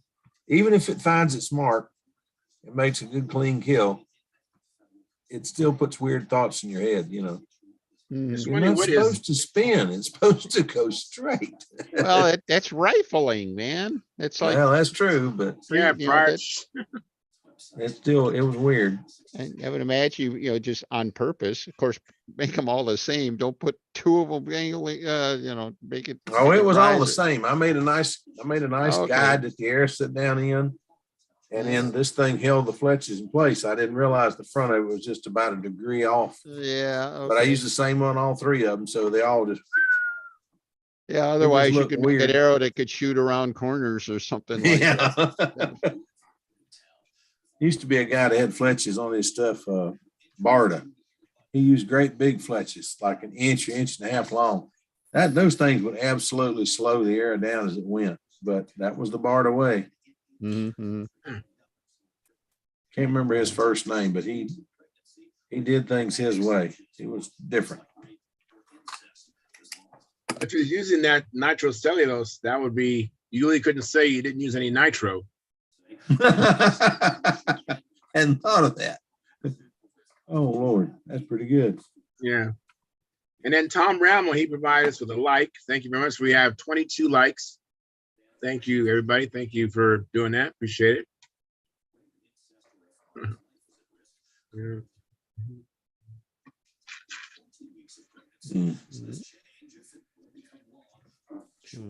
Lordy, Lordy.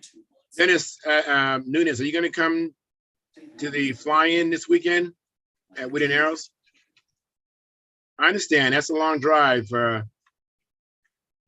just to hang out. Well, you know, Jim Hoffman and some other people are coming from Arizona, so I guess they see the value in it.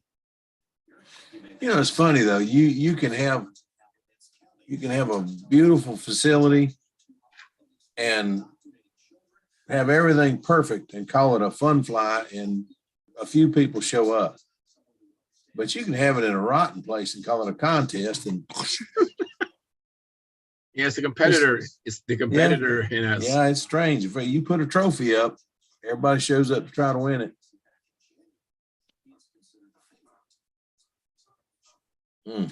Yeah, I remember one of the old editors, William Winter, one of the early modeling editor. He edited everything, I think, over the course of his career.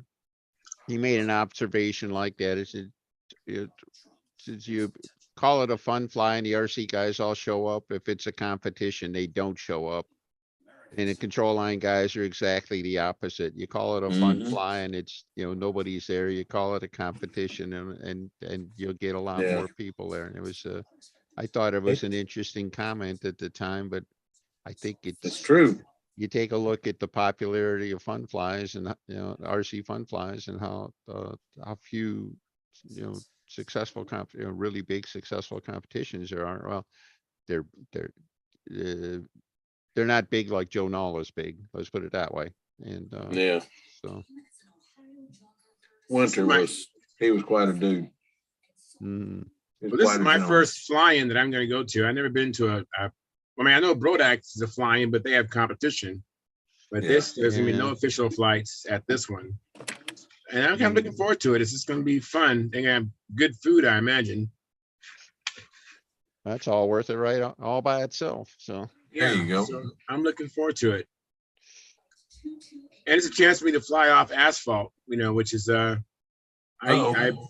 practice and fly off grass all the time. mm-hmm. That's it. Gives you a perfect excuse for bad landings, right? It's not your fault, not the airplane's fault. It's the asphalt. Yes. Okay. Okay, change the subject a little bit. All right. Thank you.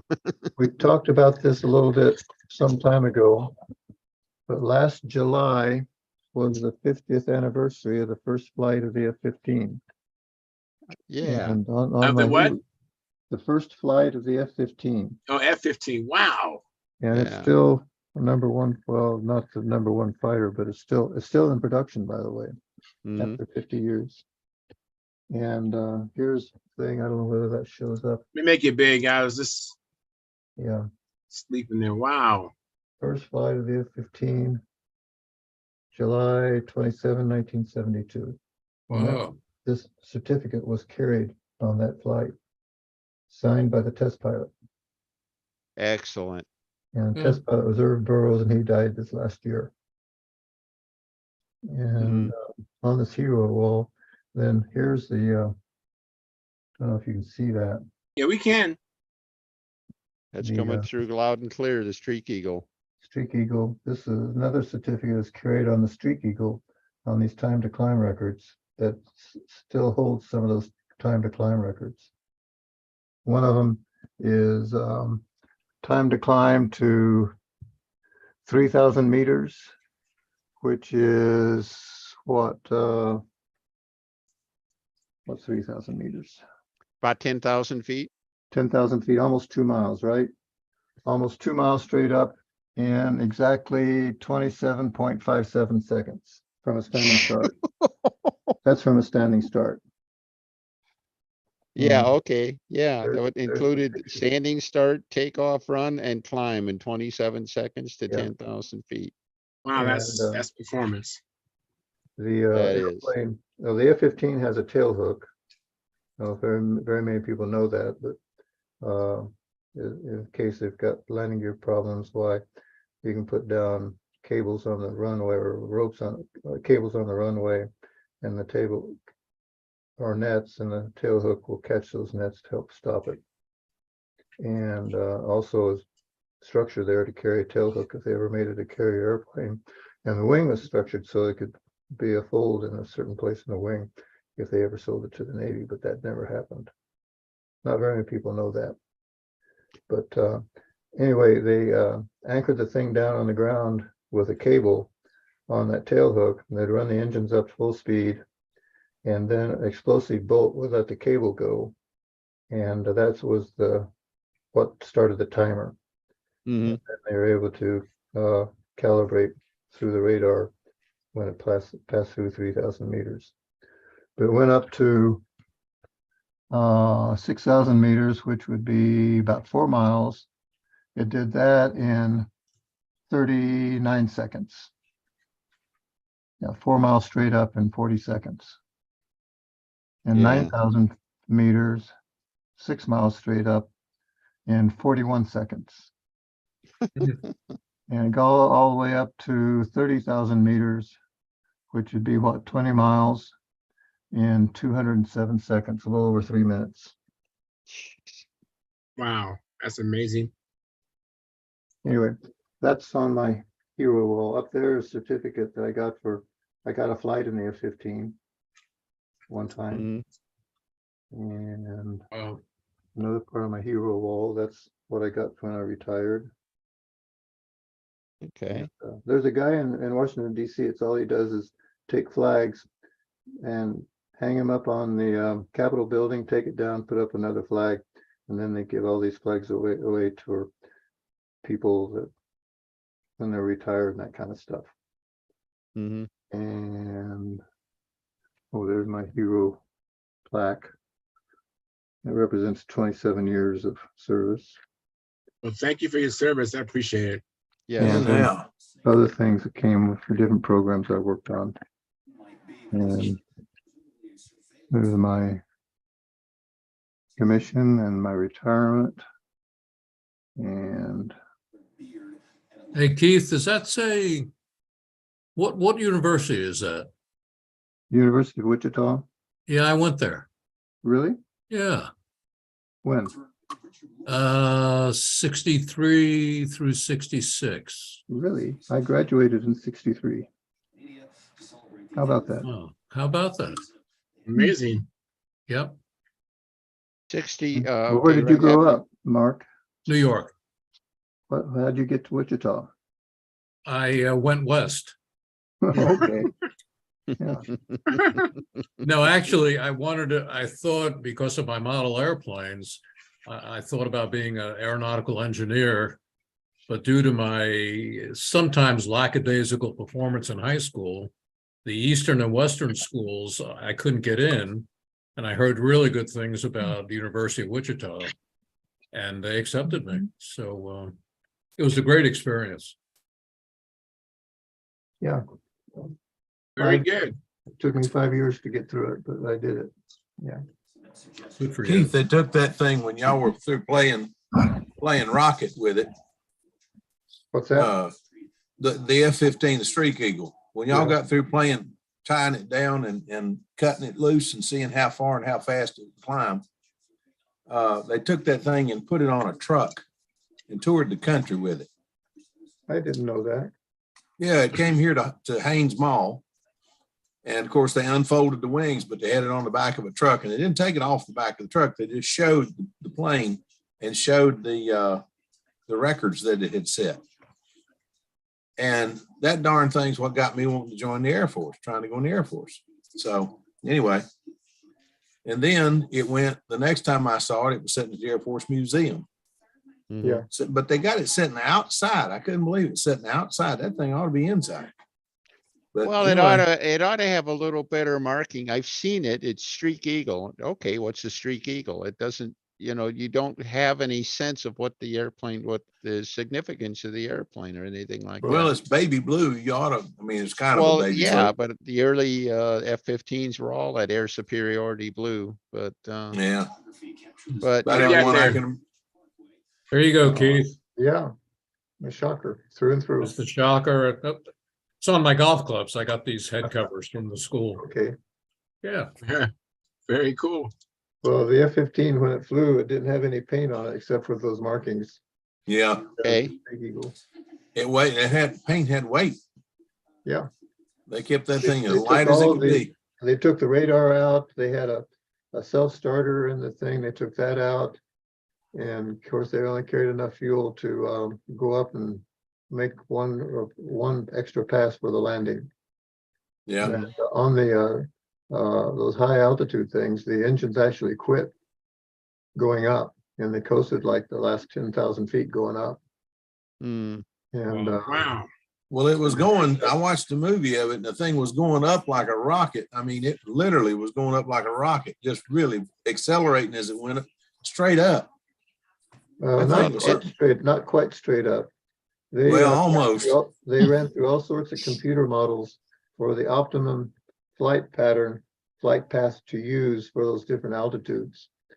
Mhm. And for the lower altitudes, they didn't spend any time of transitioning. They just went up, started their climb angle, and went. For the higher altitudes, what they would do is they'd take off and take a big inside loop, go inverted, then go upright, accelerate to a certain Mach number, and then hit another climb angle, which was supposedly the optimum climb angle for optimized climb and thrust and lift vectors and all that to get as high as they could, as quick as they could. And they were just playing around with different computer models, and they came across this one flight path for those higher altitudes, and it seemed to work. If the engines were shutting off, was there concern for did the pilot have to have special, accommodations to make sure to keep him alive at high and everything? Was he on a special Well, he was in a oxygen pressure system suit, or yeah, something? and with a helmet and all that. Like a So, full astronaut suit or something like that? Yeah, there wasn't much air up there, that's for sure, because the engine Yeah. would run.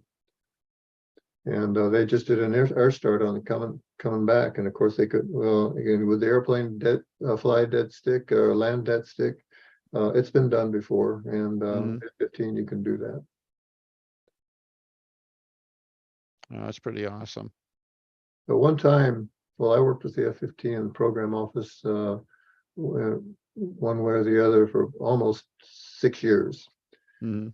The only person I thought that knew any more about the airplane and the program was my general and the program director at in St. Louis. But we've had a good time. Some really great people, great I organization. saw, you remember the F-15 that has a canard on the front of it? That's the funniest looking F-15 I ever saw. But that thing had an unbelievable turn rate. Yeah. Guys, I have a question from our chat box. This is from Terry Mitchell. He says, I have a question. I have a Brodak Electric Super Clown ARF, and why does it have to have a hole cut into the wing just behind where the battery goes into the wing? To me, It was an air outlet for the battery. Let the air out. Yeah. Okay. He thought it was kind of overkill preventing.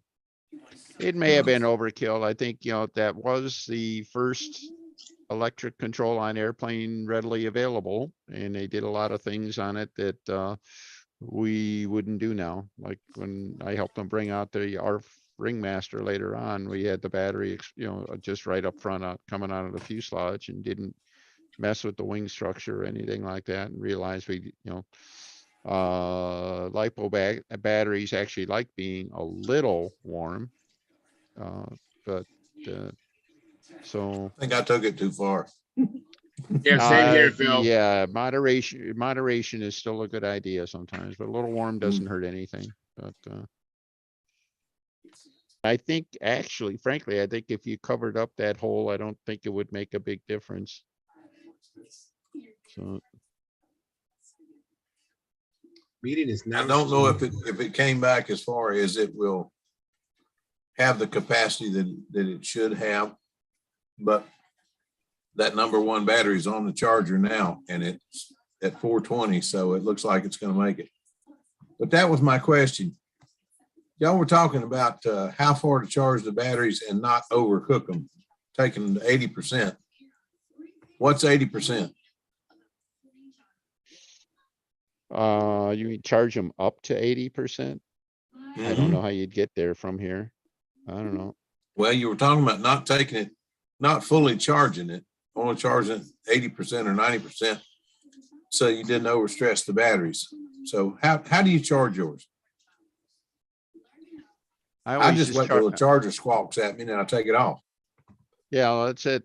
That's what I do. As far as I would discharge to a storage level or something like that, which is back to the nominal voltage rating of the battery, which is not the full capacity, but it's most of it. That's 3.7 volts per cell. 3.0 volts is basically empty. All right. Although some of the batteries will go 2.85, 2.75 even without hurting anything. I think you said you were down to 2.5, which is worrisome, but yeah, I think 80%, I think, based on voltage or something like that would be probably right around 4 volts or so per cell. Yeah, I take them to 4.2 usually. Yeah, 4. And then I mentioned also that I've been charging mine on a lithium ion cycle, which is 4.1 volts. And that's supposed to double the cycle life of the battery. All right. Well, that's what mine are charging on the Battery University. That's supposed to, and I've started doing that. And all of my stuff, I'm not near the edge of capacity on anything, and it seems to work all right. So that's what I'm doing now. It's on the other setting, so we're gonna hope it helps. I'm trying to take a crash course and learn as much as I can, as quick as I can, because I can't afford to kill a whole lot of batteries and stuff. Yeah. Do you have a link to the battery? There's a couple in the electric section. If you look up Battery University in the electric forum, I think you can probably get a link to their site. There's a whole lot of information there that might help you out. Okay, I'll do that tomorrow. Yeah. I will have some time to read tomorrow. Let me welcome Lynn Burrell. Hey, Lynn, how you doing? Hey, guys. Hey, Canada has arrived. How are you doing? Good, really good. See, you got. Hey, Lynn, are you a Maple Leafs fan too? No, not anymore. Okay, wait a minute. Did we lose Stewart? Not anymore. Well, Stuart's gone. I don't know if we lost him, Yeah, but he's yeah, gone. yeah. Stuart's a big I got hockey another fan. battery cooking. Be Oh, right so back. he announced, he gave us the update. The Wings won the night, so, he was happy as heck about that, so. Okay. Yeah, So I you- haven't followed hockey in a lot of years, really. I And- used to be a big hockey fan when I was young, but Well, now wait a I minute. If don't you're pay in any Canada, attention. you're either a hockey fan or a curling fan. I mean, No, don't not a they kick you curling out of the fan. country? I was a very big hockey fan until I was about somewhere between 20 and 25 years old. And then when I stopped playing any form of hockey, I didn't pay any attention to hockey anymore. Yeah. I yeah. know it's funny because people say, how can you do that? How can you do that? Well, I know hockey and I know hockey well, but I don't have any connection no to interest. hockey anymore. Yeah, no connection to it anymore. I just All right. disconnected from it at some point and never went back to it. And it's Okay. interesting because my family was very interested and always interested in hockey. And I just, Yeah. once I okay. didn't play it much anymore, I didn't pay too much attention. Yeah. Airplanes were more fun. Hey, Good man, I way heard to that. ring it back. I was worried Charles Very- was gonna start, No, I was looking- yeah, I was looking at it. we were gonna get in it. He was reaching for it, I think. I Yeah. was thinking about it. Let's I get have back a on comment topic from here. Terry Mitchell. He says, "Thanks, Dennis. I appreciate your input. You guys rock. My first electric. Well, enjoy. Hope you have a good time with that That's it. clown." That's it. Out clowning around. It's So- super, that airplane, that package was really underrated. It actually, flies quite well and, system worked well. So, last I heard, and he, John Brodak got a whole boatload of those things in the first place. They're all old by now, but, they still work. So, I wanted to ask Lynn, have you done any flying or done any work in your shop? I've been sick for 7 days now. Oh, wow. Oh, man. I can hear it in your voice when you talk I was longer. supposed to go to work today. It still didn't happen. I can't. I'm just a mess. Yeah, I So understand that. it's not happening. is Naomi okay? Nope, she's really sick right now. Oh, man. I got it, then she got it, and oh yeah. It's been brutal. Absolutely guess. brutal. Mm. Haven't been this sick since I had my heart attack. That was way back in geez. 17. So this has been a killer, this one. This has Wow, been well, a knock. thanks for coming in. If you're feeling so bad, appreciate it. This has been a knock 'em down, drag 'em out week, I'll tell you. Mhm. Is this COVID thing? No, it's not COVID. We all took tests and no tests, no nothing. It's just Sounds a like real what we bad had is- cold. They called it sinus. They called it sinusitis, but man, that thing kicked my butt. Oh, That's right. That wiped you out for what, almost 3 weeks, didn't it, Bill? Mm-hmm. Naomi. Sure Hi, is. Naomi. Hey, Naomi. Hey, how you doing, Naomi? I heard you're not feeling very good. She couldn't hear you. No problem. I'm sorry to hear you're not feeling very good, but thanks for coming in. Well, Len, he's the kind of guy, he just loves to share everything. Yeah. Oh yeah. We were just having geez. this talk about how we need to just share more things together, and he took it too literally. Ah, geez. Very good. That's Len. Anything worth doing is worth overdoing, right? So, Exactly. Naomi, it's a I guy call thing. it acting la normal. Yes. Oh, that's precious. That's good. So yeah, you're coughing too there. Yes, yeah. I've been doing the show for the last 2 or 3 shows. I've not been feeling good. Yeah, You may have the same deal. I don't know. yeah, we similar. should don't get probably it wear full-fledged. masks. Yeah, I mean, I'm pretty sure it was the That was a coughing good one, that Mark. did it. Because, every time he coughs, all that stuff goes in the air, right? So, Hey, you know what I did get this week or last week? I got my new charger. All right. Really? All right. Got my 4 battery charger. I don't have Wow. foggiest idea of how to use it, but I've got it. Wow. Well, that's good. They always say to go ahead and get a really good one instead of buying one that's not so good. Then you end up spending more money as you find you buy a good one. I got the Cadillac of chargers, but I haven't got the foggiest idea of what to do with it now. So I've got to get somebody here to help me, show me. I think Pat McKenzie's going to show me how to operate this thing, because I'm afraid that if I hook it up to something, I'm liable to put the house up on fire. No, they're pretty smart. They Yeah, everything they have- is. they have all Everything kinds is Yeah, of but right safeguards. now it'd be a contest between, let's see, is the charger smarter or is Len stupider? Where are we gonna go with this? Naomi, just make him charge his batteries outside until he's used to Yeah, that's intricacies true. of I it. could charge them That's outside it. for a little while or out in the Yeah. garage or something. Out in the Mhm. garage. Out Yes. in out the in garage. But I still, anyway, the garage. Yeah. Oh, you That's it. sound like the guys from Boston who's gonna take his car and go home to the house. Yeah, Oh, come on.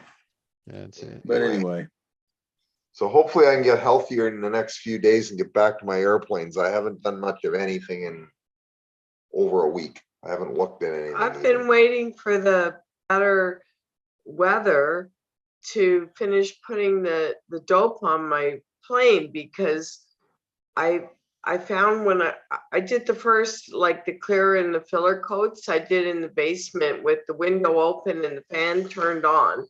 Mm-hmm. But I was still, the smell of it was bothering me. And I'm like, I can't keep doing this. Like, it just, even with the window open and the fan going full force, the smell of it was still starting to get to me.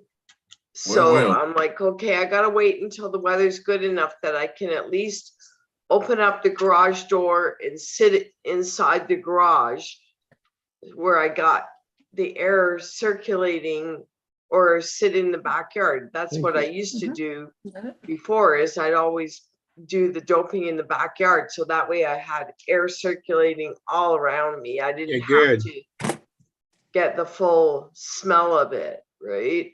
But Right. our weather has just gone in the tank. It was snowing today. oh Yeah. no. Wow.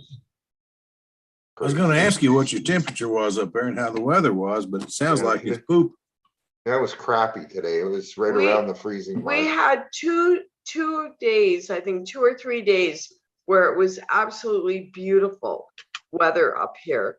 Like, we were out flying, it was beautiful, just beautiful weather, like not too cold, just not too windy, just absolutely wonderful weather. And then right after that, it's like the door shut and it was winter again. Mm. Yeah, crazy. So what plane are you doping and filling? What plane is that, Naomi? The Tudor one. Oh, excellent. Yeah, Yes. I can't finish it until I can do the color coats, but I just All right. can't. I cannot handle the smell of, and Len's got to help me with it anyway, because he wants to Just went in. spray it, and I've never used the air gun or the air, what do you call it? The Brush. air, Compressor. like Oh. the spray paint thing. I've never used that. Because I've of the always, paint she's using, it's metallic. So to get a nice finish on it, it's got to be sprayed. If you brush it, it just doesn't give Yeah, the right yeah. effect. like, I've Uh. only ever used brush with dope. I've never tried using the air sprayer. Well, the only thing So I I can have suggest no is make sure experience with, you want to do that outside, because if you think the Yeah. brush stinks, that just makes it worse. Mm. yeah. Yeah. So I'm in wait and see mode right now, waiting for the weather to decide it's spring again. All right, I gotta ask. I know y'all say it's not too cold, but what kind of temperatures have you been having? Well, if it was snowing today, that means it was at least around 30. 0 Celsius, which is what in Fahrenheit, I 32. think it's 32. Around 32. Yeah. 32? Well, what was it when you thought it was nice and warm? 60s and 70s or No, 90. We had 3 days where it was almost 90 degrees here. It was like 90 degrees? 26 degrees Celsius. So Wow. that'd be Well, nice. that's not Son of a 86. gun. Son of a gun. I didn't know Yeah, Canada and got that that's- warm this early in the year. that's normal weather for Southern Ontario where we live. In the spring, the weather can go from being really, really nice to really, really cold and In a back day. again and What do you back guys- again What do you and back guys? again. Okay. You That never sounds like know North from Carolina one in the day. fall. What's That sounds that? like North Carolina in the fall. If you don't like the weather, wait 15 minutes. It'll change. Yeah, Yeah, it'll change. exactly. Yeah. Why do you guys use Celsius? What was They're the question? Canadian. They're on the metric system. I was just curious. Yeah, I'm sorry, I didn't they're hear on the metric question. system. Yeah, we use Celsius up here, not Fahrenheit. So Yeah. I'm more used to temperatures in Celsius. Like I'm more used to distances in kilometers and not Yeah. miles. So when we come down to the US and it says something's 10 miles away, well, 10 miles is a lot further than 10 kilometers. 10 kilometers, you're there in like a few minutes. Yeah. Yeah, When I think was a kid, we still used measurements in miles and measurements in Fahrenheit Yeah. for temperatures Yeah. and stuff. So I have no trouble converting. The other thing is I was a marathoner for so many years that we did a lot of stuff in miles or kilometers. So I got pretty Wow. good. But even during a race, I could convert kilometers to miles very quickly. Wow. I Very have cool. a funny experience when my first trip to Canada, when I drove up there. And then again, I crossed the border and I get in there and next thing you know, I see that it says, 70 kilometers is the speed limit. And the next thing I'm going, I'm freaking out. How fast is No, it's 70 not on the kilometers? right volume. Because Right. I don't know. And looking at my panel, the instrument gauges, I said, okay, it's got to have kilometers in there somewhere. Mhm. It's a newer car, and I thought maybe there's a button I had to hit to switch it over from miles to Yeah. kilometers, and I'm starting to freak out because I can't figure it on out. And the next thing I take a look, and in real small little letters and everything, it's got kilometers in there. Okay, Yeah. cool. Yeah, So for I us, was it's able to the figure out. reverse. But for a while, Our I cars are was just the opposite. When I have to do miles, I can't read the damn thing and I'm guessing while I'm driving. My I'm wife cool. and I were driving back from Niagara Falls, going back to the border. My wife was driving. And she saw speed limit 100. Guess what she did? 100. Oh my God. And we didn't get caught. All You're right. Wow. lucky. Wow. But I That's couldn't, awesome. I had driven over and stuff and it seemed to take, a certain amount of, she was driving. I thought, gosh, we got back here quick, I'm sure glad y'all got home before you got to 421. Yeah, I don't know Dennis? how he did. I don't know how he did it I know without how meeting you did it, the Dennis. OMP there. So Them Canadian cop cars, they don't go that fast. They couldn't catch you. maybe that was it. Maybe that was it. But it was like, oh my God, I just don't know how we got away with it. That's all. But, Yeah, I have Let a me guess, comment you were from the. sleeping, weren't you? I'm sorry. I said, let me guess, you were sleeping, weren't you, while she was driving? Well, as it turned out, I wanted to sleep, but it ended up being a cat nap. So it wasn't long enough to be a nap, right? That's Okay. right. So I have a Oh, comment man. about model airplanes in the chat box. Uh-oh. Who Terry, brought that in? Oh, Terry Mitchell, thank you very much, Terry. He says, hey, if you guys are really into electric airplanes, you should check out the kits from Pat Johnson. He cut me out a profile stiletto kit that's just phenomenal. He's making that electric as well. Yep. Thank Yes, you, I saw thank those you, Terry. pictures. They're good. Some of Yeah, those Pat does airplanes are good stuff. beautiful.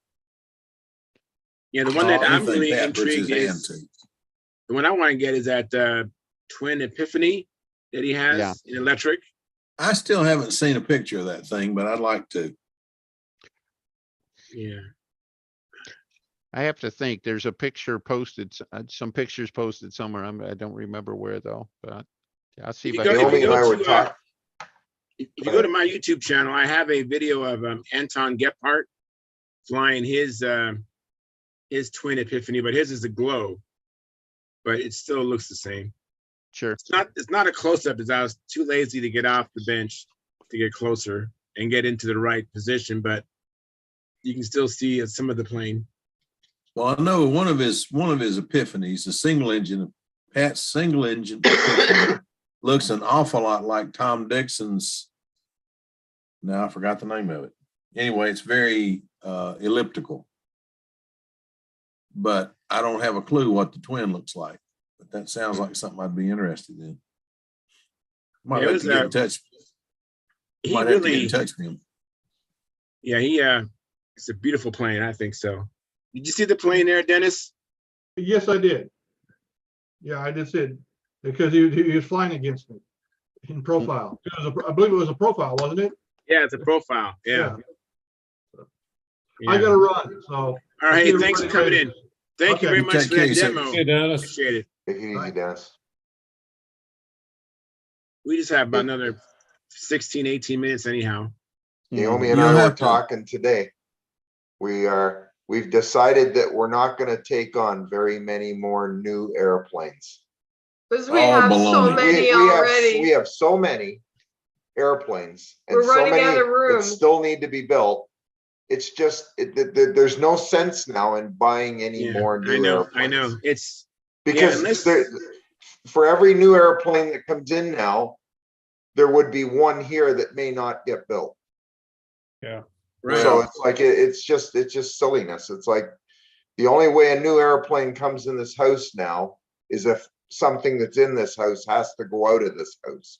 Yes. Like I still have kits that I haven't even got to yet because I was I'm saving them until I can fly a full stunt pattern, because in my mind, I don't need a plane that good until I can fly a full precision aerobatics stunt pattern.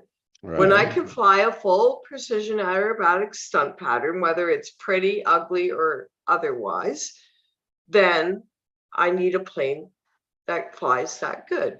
I like I it. always have an airplane that's a little better than you are, or you. Well, perceive right to be now, better than you that's almost all of my airplanes. are. An honest woman, my God. Oh, even if it's just her. You have to perception. realize I have some really good stunt trainers, which is what I've been flying. Like my Shark 402 flies excellent. It can do a full stunt pattern. I'm the one who can't do it yet, not my airplane. Yeah, my point was just always have a plane that's a little better than you are. And then not only do you have something to look forward to, which really helps, but you also, when you're ready for it, you have it. It's ready to go. You don't have to wait. I mean, I was using my baby Ringmaster as a stunt trainer, and that plane, except for having too small of a fuel tank, can do a full stunt pattern. And I know it can because I've seen Len fly one with it. Yeah, we had don't it count- the other day, don't- and I flew a full pattern with it. Baby Don't even Ringmaster. count him. I've seen him fly. He ain't natural. That just no. That little airplane is a very good little airplane. I bet it is. Amazed how well a baby Ringmaster, and we're only using a Brodak 049 on it, and that's not a powerhouse. Lord knows. We have half an ounce of fuel, baby Ringmaster with a Brodak 049 on, I don't know, somewhere between 25 and 30 feet of spectra. And I tell you, that thing is just absolutely outstanding. I was doing square eights with it and clovers and all kinds of stuff the other day. Wow. Just Howard, staggeringly Howard's in good the house airplane. here. Oh, look at there. There it is. Way to go. Look at that, Howard. Good deal. Woo-hoo. Thank you, Howard. That is That doesn't look awesome. like a baby. Yeah. I tell you what, I'm That's still in one old awe baby. of Lynn. I'm still in awe of Lynn being able to hold that great big airplane down. Which Because great big airplane? That Any of them. I think it was a Cardinal. I think Oh, it was that a Cardinal, yeah, yes. Brodak. Yes. That's When that motor finally cranked last year, I thought, how in the world is he going to hang on to that thing? It sounded like a weed eater. It didn't sound like a model airplane. That thing had some throat to it. It was deep throated and had a growl. I thought, Lord, is he going to be able to hold You this haven't thing heard the down? Rojet 90 yet. Now that's a growl. No, I've heard one of those running.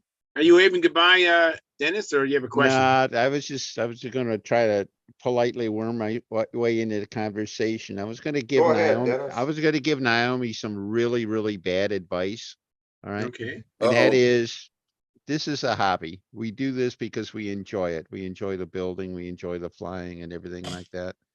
And if you got an airplane that you always wanted to build, don't let your ability to fly hold you back from building it. Just build Well, the I also, airplane. Build the airplane, fly it as well as you can fly it carefully. You got a pretty good coach there and, and Mhm. everything like that. And just enjoy it while you can. And, That's true too. Best advice hey, I've it's heard in just a like I while. said, really bad true. advice. Well, I can't fly it through a stunt pattern. Yeah, but you can fly it, You know Well, what? You can Go ahead. enjoy it. sorry, I just also got distracted with other projects like helping build the Shark 402 because it's like I can only, for me, like Len can work on different projects at the same time. For me, I have to pick a project and I have to see it from start to finish. I Right. cannot start one project, go off and work on something else, and then come back to it. Yep. That's not how my focus Yeah. Yeah, I know what works. you mean. I do much So, better with one at a time also as far as completing them, but sometimes I still get distracted just because I want to and see what the other one looks like. I want to build the wing on this other one. I want to see what this fuselage looks like on this other one. And they all yeah, get done eventually. But yeah, and you I'm do get also done. the design consultant for the finishing on That's all it. of the airplanes. That's right. Mhm. I have a question for you, Naomi. So where are you at as far as the pattern? What can you do and what are you working on next? What can I do? I can do an inside loop. I can do a wing over. I can fly inverted. I Very can good. get the plane inverted, and I can most of the time get it back.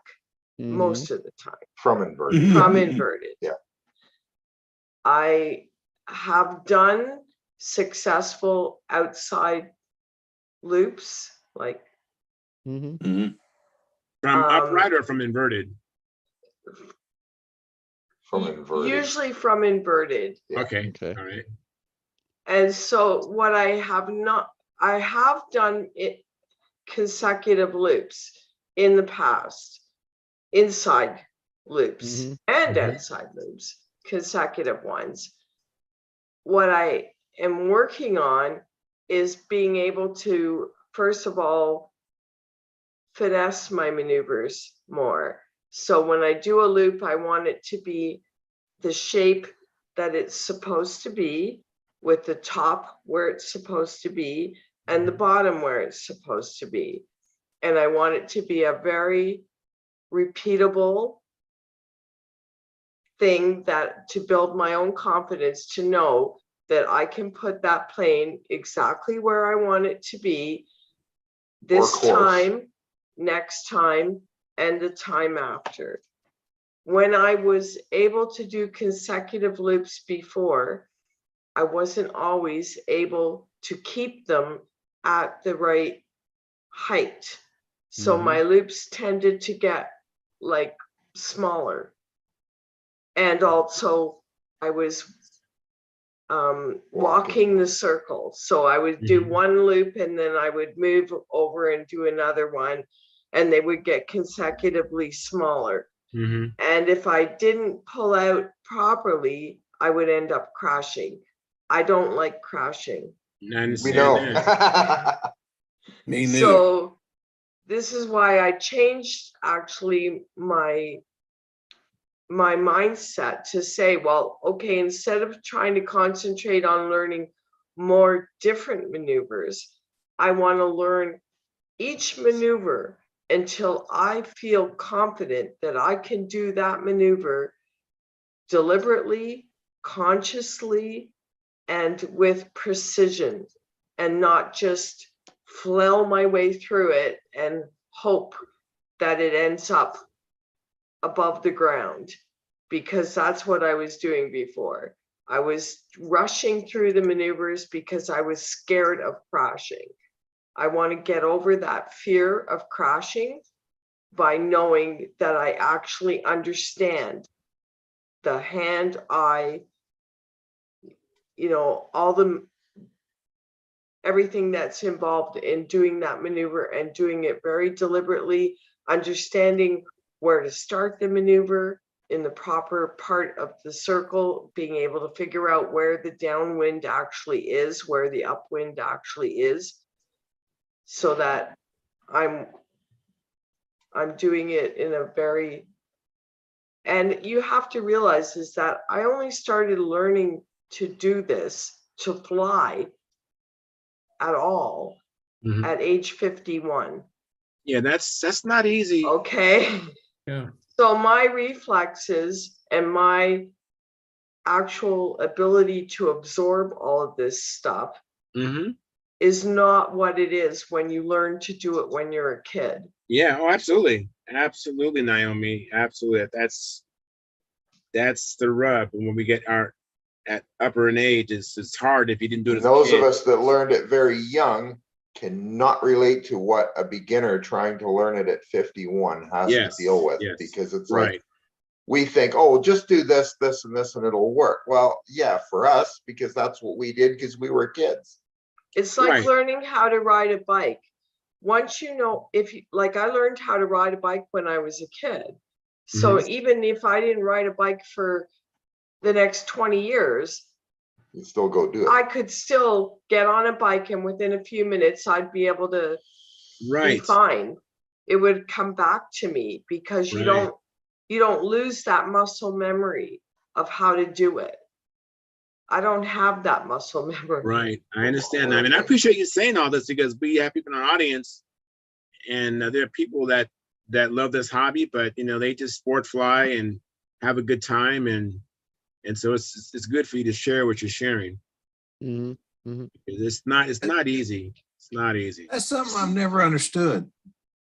People that sport fly and go out and just enjoy the hobby, people give them a hard time. Why? No need They're for that. flying, they're enjoying themselves. Right. What's the rub in that? I don't I get know. it. I don't get As it either. long as you're enjoying a model airplane, whether you're doing a pattern or you're just going around in circles, come on and fly. We got guys that I don't want to get on your circle because I don't want to take up time from y'all's flying. Are you not flying too? As long as you're enjoying what you're doing, come on. We got room for you. Yeah, exactly. Yeah. Yeah, the whole thing is to have everybody feel inclusive. In other words, Yeah. we all take a flight, everybody gets a turn. You do whatever you want for your 7 minutes on the circle, and That's nobody it. should be criticizing what somebody else wants That's to exactly do right. or is able to do. Right. I told one of the guys one time, if nothing else, him flying for that 5.5 minutes or 6.5 or 7, whatever you want to call it, while he's doing that, it's giving our motors a chance to cool off so we don't overcook Exactly. something. So it's more fun with 3 people than it is with 2.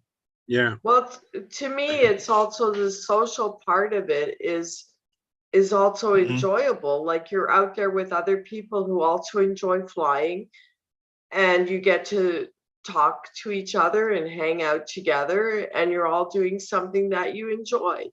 So Well, that's true. I don't see any problem with any of it. Like, to me, the competitive part of it is, and I've flown in many competitions, but the reason I compete is not to beat anybody else. I only compete with myself. Very good. I Well, only Dan- want to fly better than I flew before.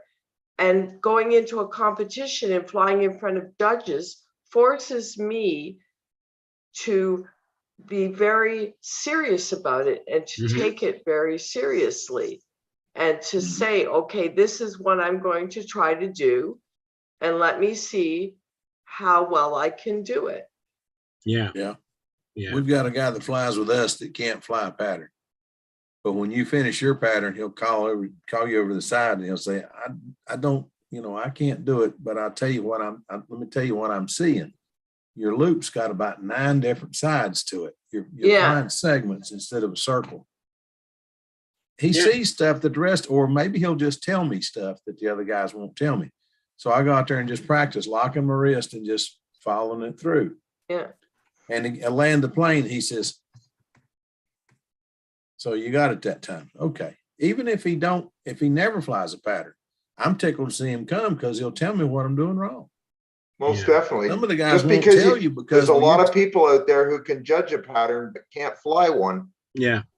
And some of them are very good at it. We used to have a good here, and Mark knows a guy that Will and I used to have a friend here, Pat, and I can't remember Pat's last name, but I don't remember seeing Pat Robinson. I don't remember Pat flying. They tell me that he used to fly, but I don't remember Pat flying. But I remember Pat being one of the best judges I've ever known. And he could flat tell you what you did wrong. He used to have a stunt school long before. I mean, he was going to Big Art Stunt School and he was going to others and learning stuff. And then he'd come home and tell us. This was long before I ever met Big Art. And he got me good enough where I could get in a contest. And then I talked to Art, and Art told me what I was doing wrong. And some of the stuff I had learned, boy, it's hard to unlearn. Well, that's the other reason why I want to learn it properly is so that I don't develop too many bad habits. Yeah. Well, fly with somebody like that guy sitting, oh Lord, that guy sitting beside you. Where is The old guy. Because he can show you. He's pretty darn good. I've watched him fly. I've judged him, and he flies very well. I also have judged, and I've tried to tell other people when they're trying to learn how to fly precision aerobatics, if you want to learn how to fly really well, learn how to judge, because judging has taught me so much about being able to visualize what it is I'm trying to do. Yeah. Yeah. We're going out in the morning. We're going out in the morning, and the only thing I'm not taking is the 4-foot boards.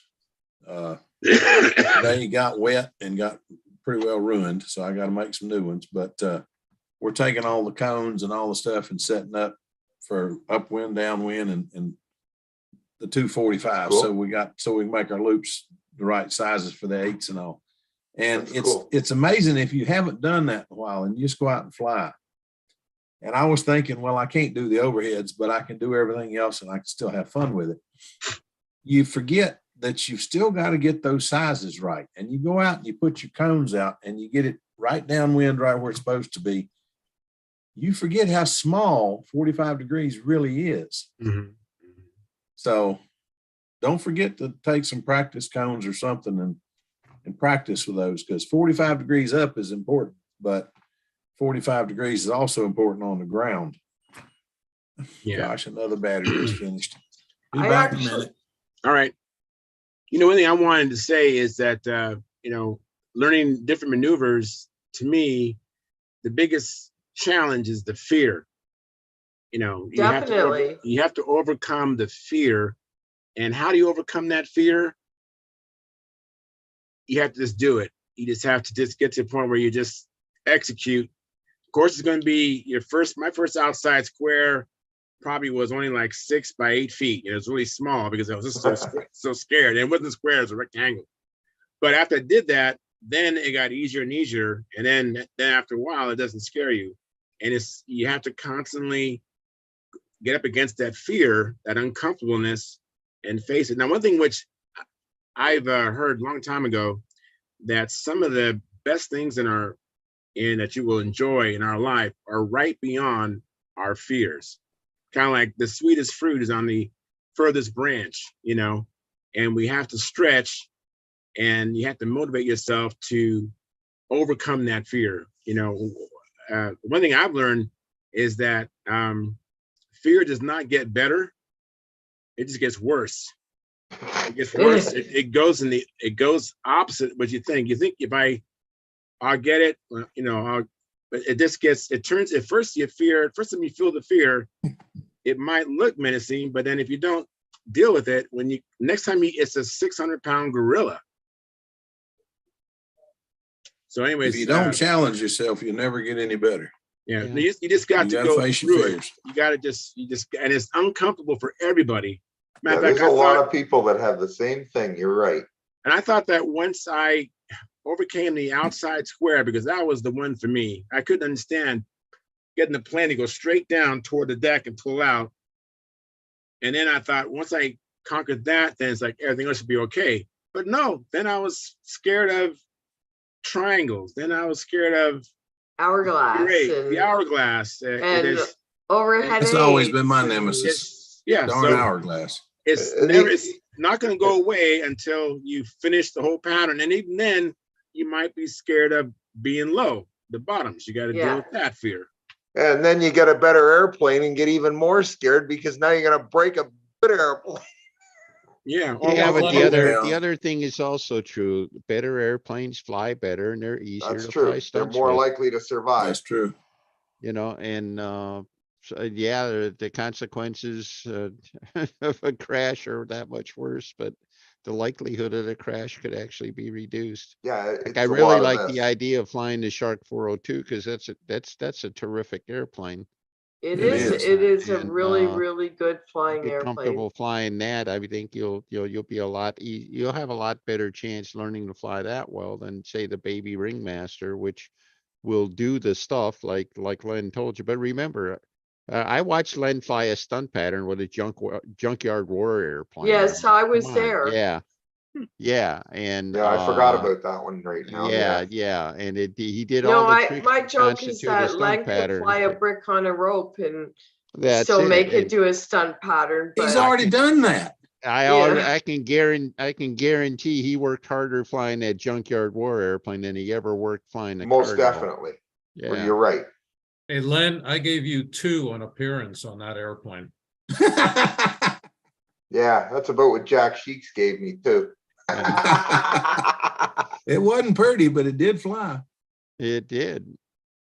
But I do have to say, I agree with your idea about setting up like visual markers, because I've tried to do that as well. And I find it very helpful for me if I set up a visual marker right downwind and another one right upwind, because the less I have to think about while I'm actually trying to fly, the better.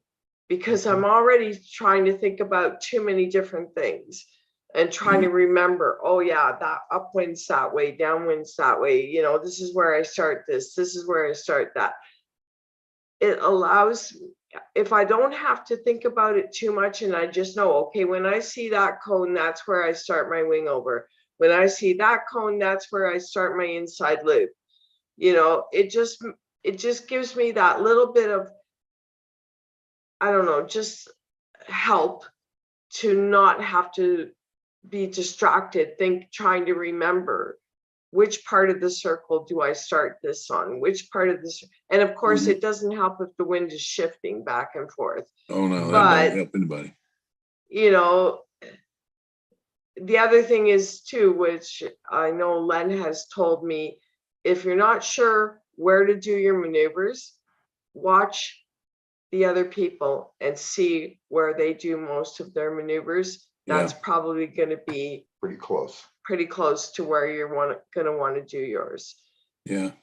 One trick that I figured out, if you're going to use visual aids, I learned this from Trayan. He's got an extra 6-inch line wheel that he carries, and it's just kite thread. It's bigger than kite thread. I don't know what you call that stuff. It looks like masonry twine, but it's bright yellow. And he puts a screwdriver at the center of his circle, and he takes it out to 90 feet, whatever it is. I think it's 70 feet. No, I think it's 90 feet. He goes out 90 feet, and he puts another screwdriver, and then he runs the line out the rest of the way out. And that's where your 45-degree cone goes. And he takes that circle, that piece of string, and he pulls it back the other side of that second screwdriver, and he puts that down. That's where the other cone goes. All right, there's your maneuver right there. That's where your maneuvers go in between there. I think that's an excellent idea. It is. It only takes him a few minutes. He's got his circle set up. Then he just winds that back up, and And the other thing, we're ready to fly. It just took a few minutes to set it up. and the other thing that helps too is if you have a bit like we have like stakes, I don't know what you call them, but like wooden sticks set up around the circle, and to have them marked with the 6 foot height. Oh yeah, You can see visually from inside the flying circle, so that you know if you're flying within that 4 to 6 foot. Yeah. What we actually have is stakes in the ground. We have stakes in the ground with 5 foot noodles on them. You know the pool noodles? Yeah. But 5 foot orange or bright pink pool noodles. And so you know if you're flying right at the top of that pool noodle, you're 5 feet right on the button. You know, that's a good idea, Lynn. I have those all the way around our circle. About every 10 or 15 feet, there's a pool noodle.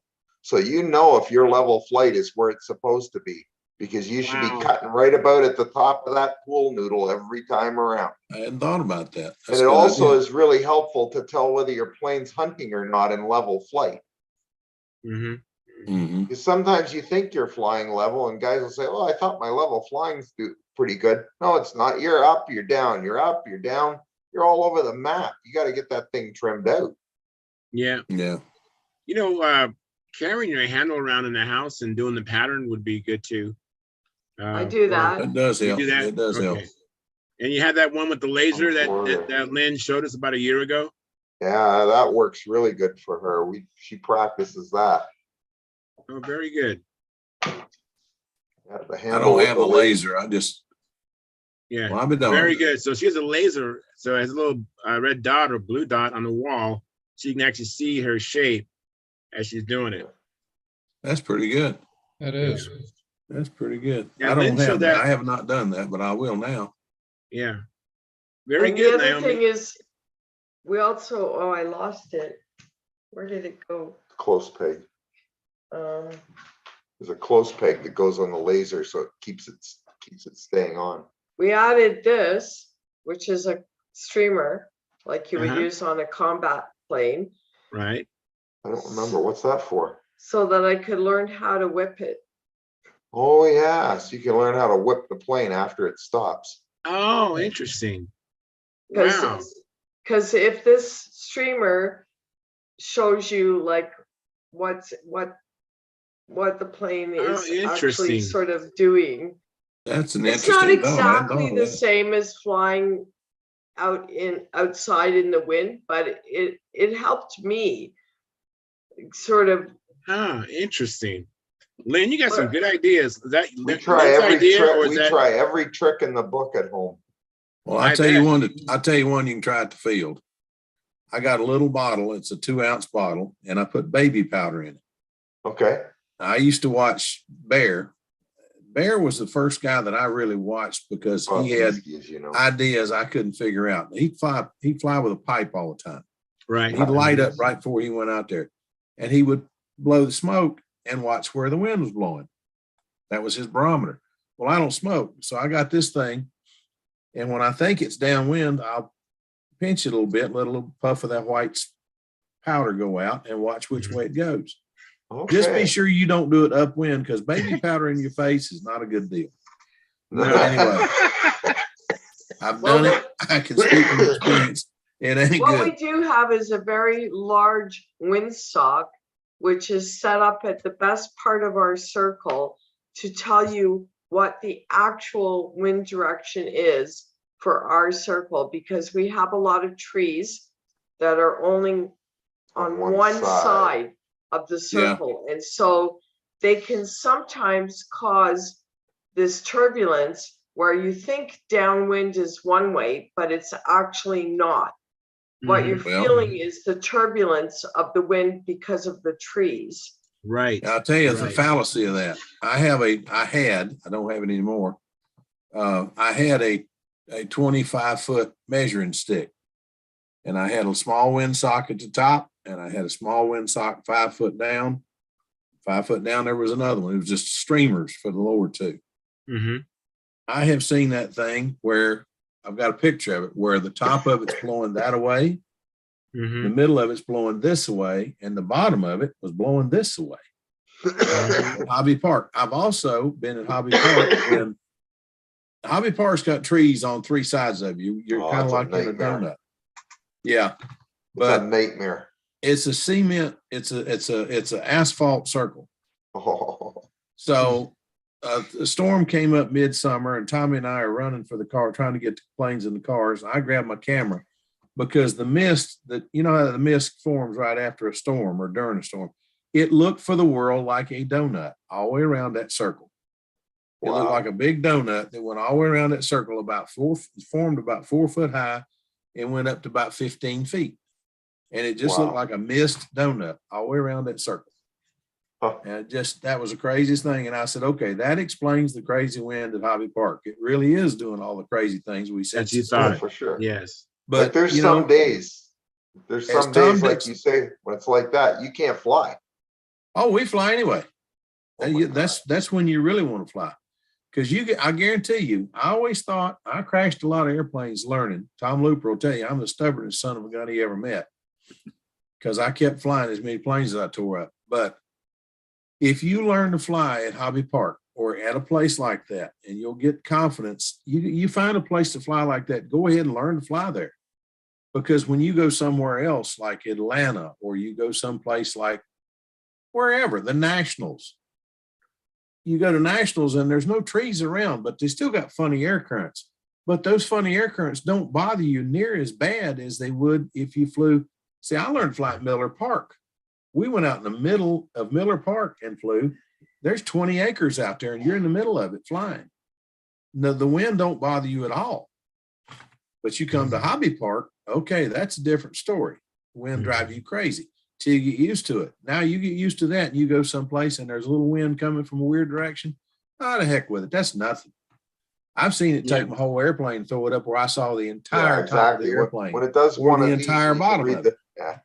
When it does one of these and you can read the writing off the airplane, off the wing, straight at you. Yeah. Time to put it in the car. Sorry, I'm not doing it. Most times it is, but what if it does it at a contest? You gonna just give up, put the plane in the car? Sure, No, why not? What's the difference? Practice, and then when you go to the contest, you've at least got the option. Well, I still have the option. It's just that for me, it's a situation where, let's see, $1,000 into an airplane, and I'd rather fly it tomorrow. Yeah, well, that's true. I know. When the wing stands up and I can read the writing face on the airplane because the wind's doing this. Yeah. Yeah. It's going in the car. Sorry, I don't care. I understand. Hey guys, I'm going to end the live stream. Thank you very much. The show came back alive. I didn't want to end on a down, so appreciate you guys sticking with me and hanging. And thanks, Naomi. I really appreciate you coming in. I want to attract more women to come in. You need to come in more often, Naomi. Yeah, that was great. Thank you so much. And there's new people out there, are people that are having a challenge, and it's the same challenge you have, Naomi. So I think that was great. So until then, say it again, Howard. A lot of good information in the last few minutes. Absolutely. I know. And I agree. Hey guys, thanks for coming in. We're going to end the live stream. So we'll be back Friday. Hopefully you have a chance to work in your shop or go flying.